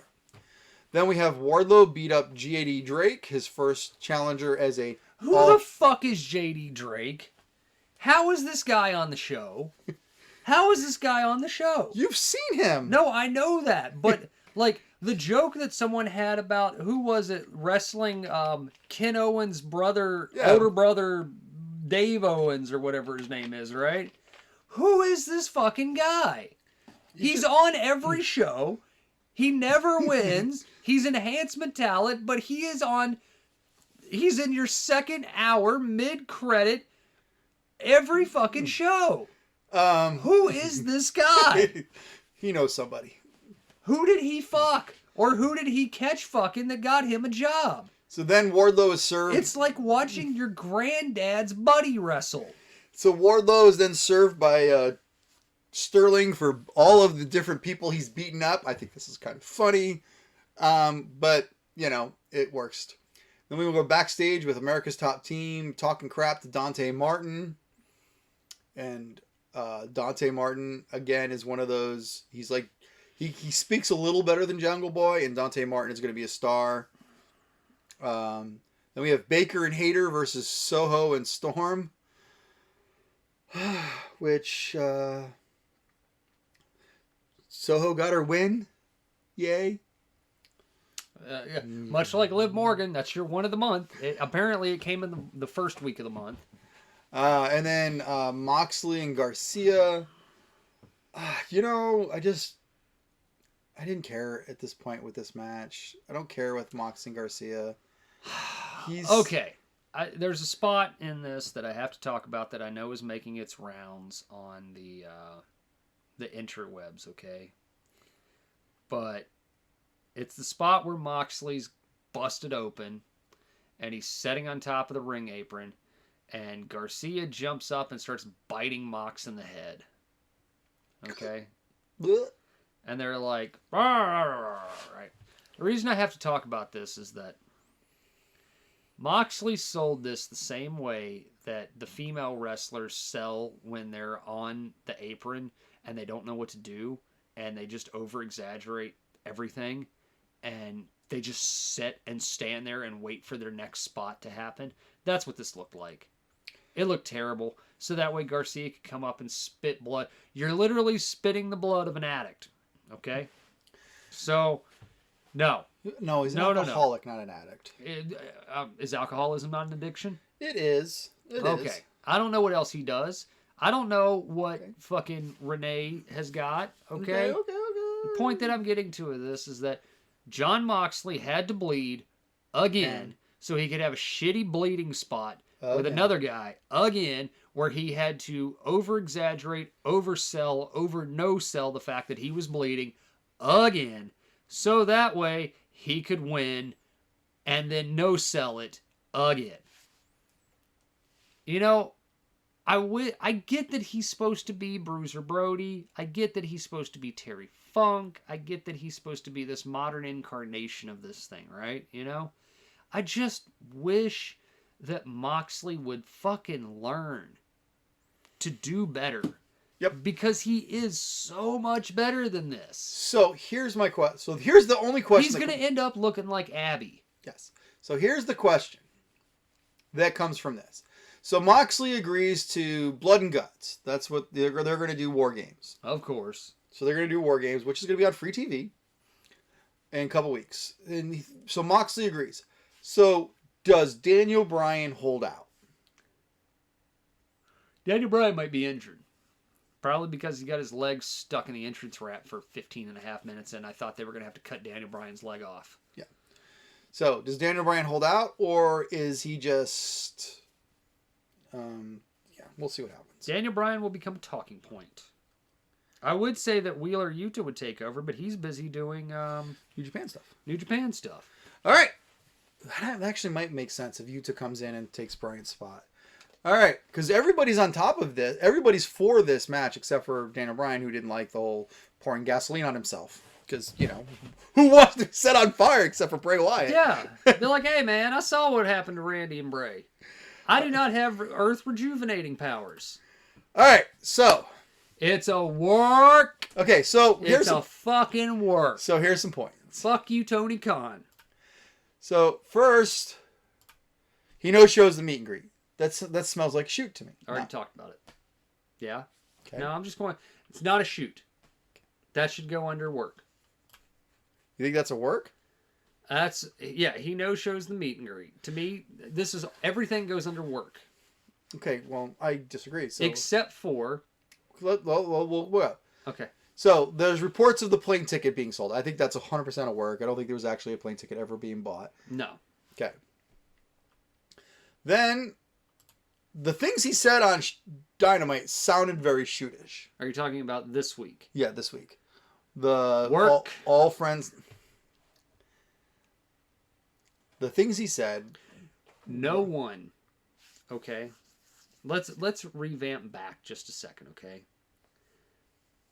He worked the match. Okay. So then, all right. He worked the match. So I'm just going to tell you what I think, because all he's going to say is shoot. Work. Work. So the problem is, I worked really hot on this, and you just no. I'm not shitting all over it. I'm saying, I'm not. You know what? You're a believer. Make me believe. Well, so that's the problem. No. So 'Cause I'm a believer. He says all these different things on Dynamite that are very shootish. And then we ignore the fact that it all happened like they would for a shoot. But then, again, the problem is they let it go for 9 minutes. So the fact that they let it go for 9 minutes, in my mind, kind of negates the shoot part of it. So you just want to go right home to this. I want a massage, and I want to make her feel good. You just want to get done. Yes. I want to, make the experience go well. I get mine. I want to make the experience go well for everyone. You just want to get in there. Yeah. So the other big problem is this has got the incredible timing of the Sasha Naomi thing. I don't think that factored in. Well, it does when they pull all the merch and profile. Right now, you can't buy anything on AEW that says MJF. His profile is missing from the website. Oh, whatever. So that is weird because it coincides with everything they did with the real Sasha Naomi thing. And the biggest problem for me is nobody knows what is real. Now, the problem, so nobody knowing what's real or not, for me, is very... Come on, give me what I want.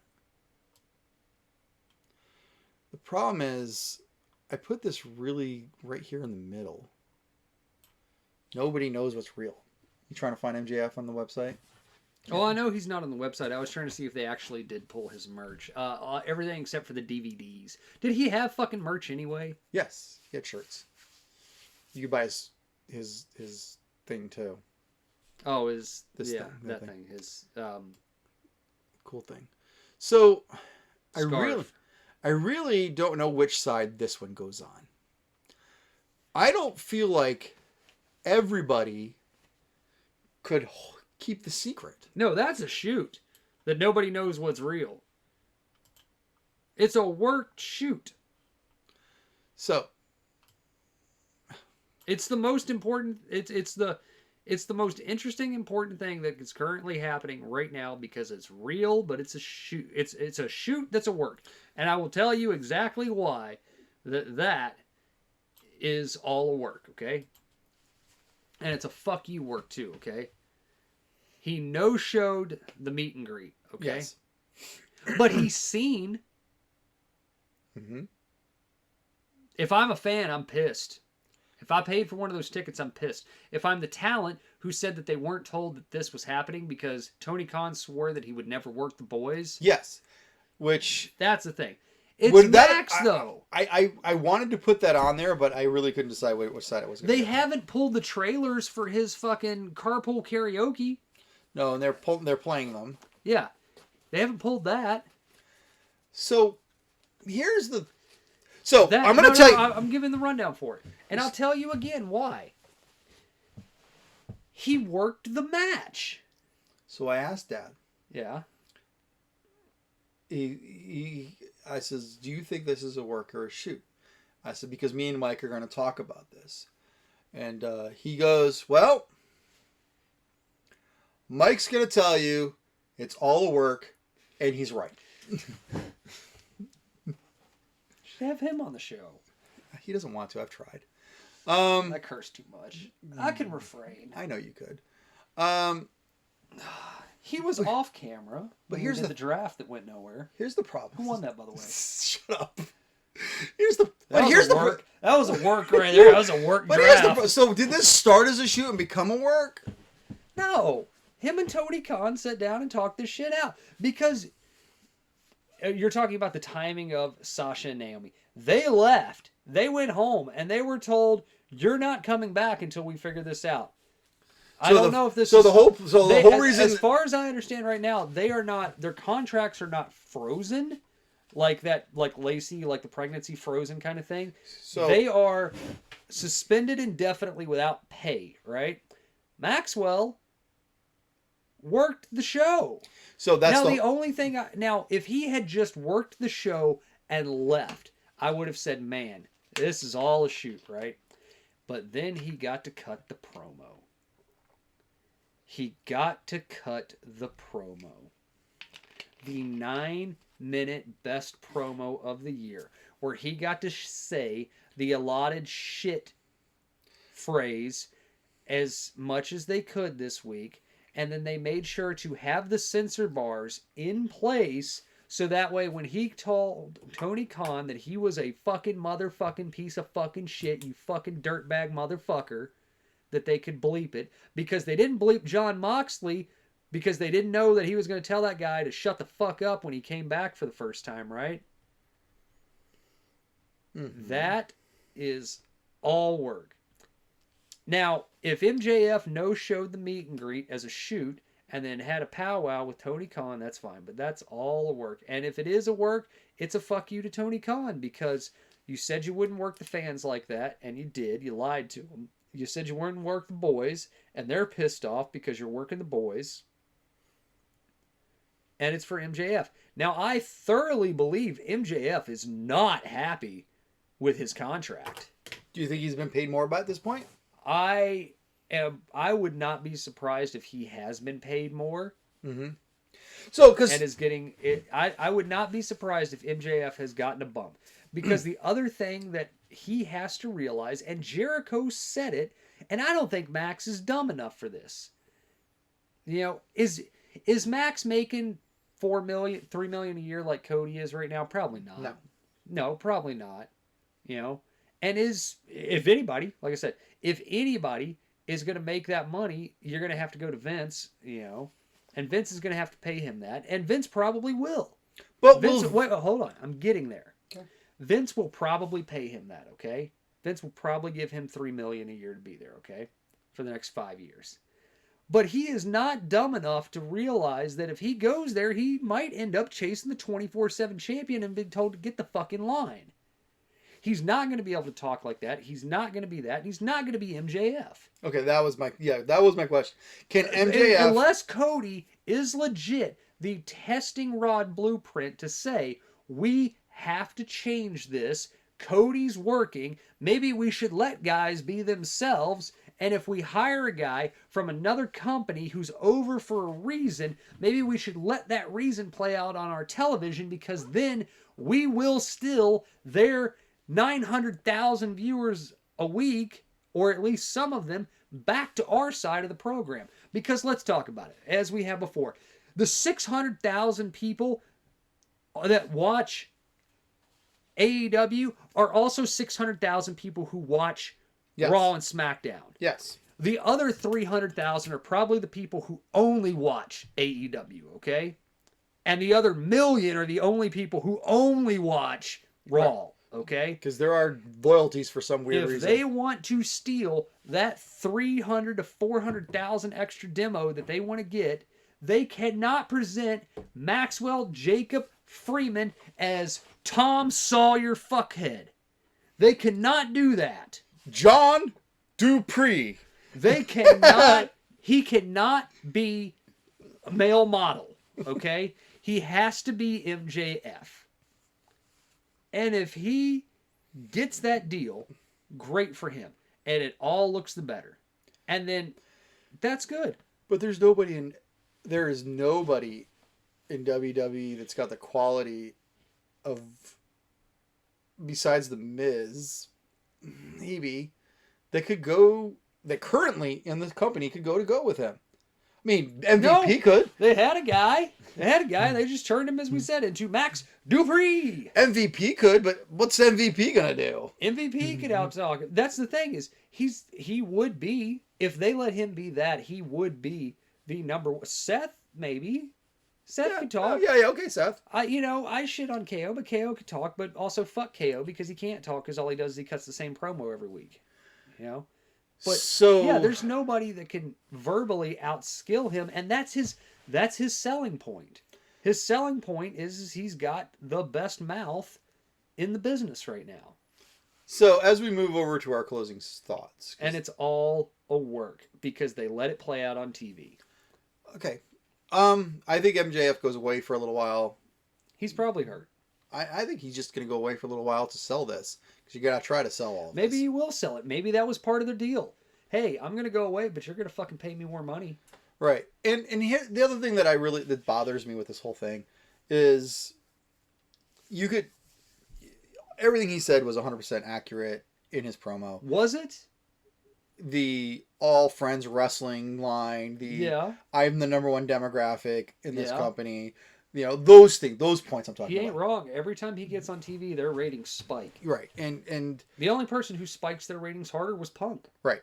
And that's why he said, I'm the number 2 draw. Yeah. He knew. Oh, no. He knew his shit, which was fine. But he had the match.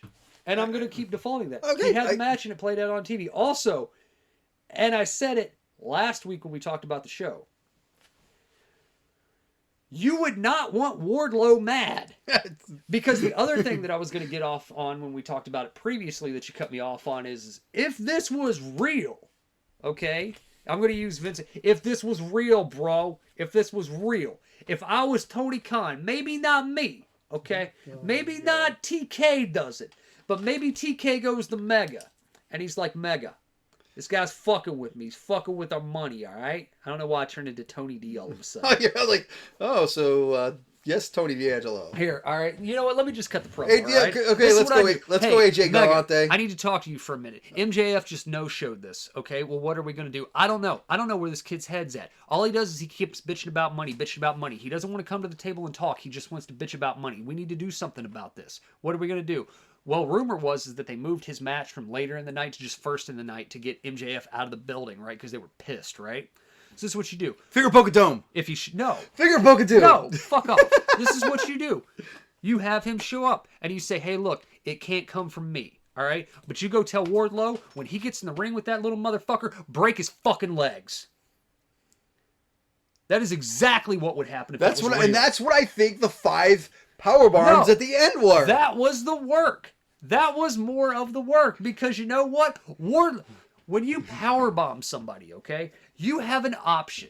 And Wardlow's a big guy, okay? Yeah, but you have an option, much like Kevin Nash with the big power bomb, which sucks. Because if you look at most people, he throws them like here. Wardlow brings you down, okay?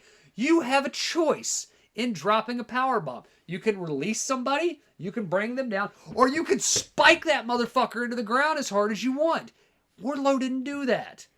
It looked brutal, but it's supposed to look brutal. MJF was flipping around like a dead fish up there, but he doesn't have a separated shoulder. He doesn't have a broken neck. He doesn't have a cracked vertebrae or anything like that. And I would have specifically told him, I would have said, Mega, you go tell one of the producers that this is what has to happen. If Wardlow wants his fucking job and doesn't want to be fired tomorrow, he's going to break that motherfucker's arms and legs like that dude on that bouncing video who just bends down and just rips his arm in half, right? And that is what would happen if that shit was real, if somebody was fucking with you. It cannot come from me, but he has to do it or he's out the fucking door tomorrow. You go tell him that right now, okay? And Wardlow, you've been training with Hager. Wardlow, you've been in a cage fight. Wardlow, you are 6'5" and 285 pounds and you're about to be pushed to the moon. Break that motherfucker's arms and legs so he will never no-show an event again for me. Oh, man. Then it would have been real. If Max would have walked down the ring and he just would have got smashed in the fucking face by Wardlow and thrown off the stage into just the air, just launched into the ether, not a fucking cardboard setup table or anything like that. If Wardlow just would have came out and just one punched him in the face and got on top of him and kicked him in the face 5 or 6 times like Matt Hardy did to Edge, or Edge did to Matt Hardy when he kicked him in the head for the Lita's pussy fucking feud that they were having, that right there, I would have been like, damn, Maxwell fucked up. And that's a shoot. Nope, he had the match, lost the match, did his job, showed up the next night, popped a rating by doing his job, and he's the most talked about thing in wrestling right now. It's the best work in the business happening right now. I'm Joey. He's Mike. We're out. Ronda Rousey is cat piss, Kevin.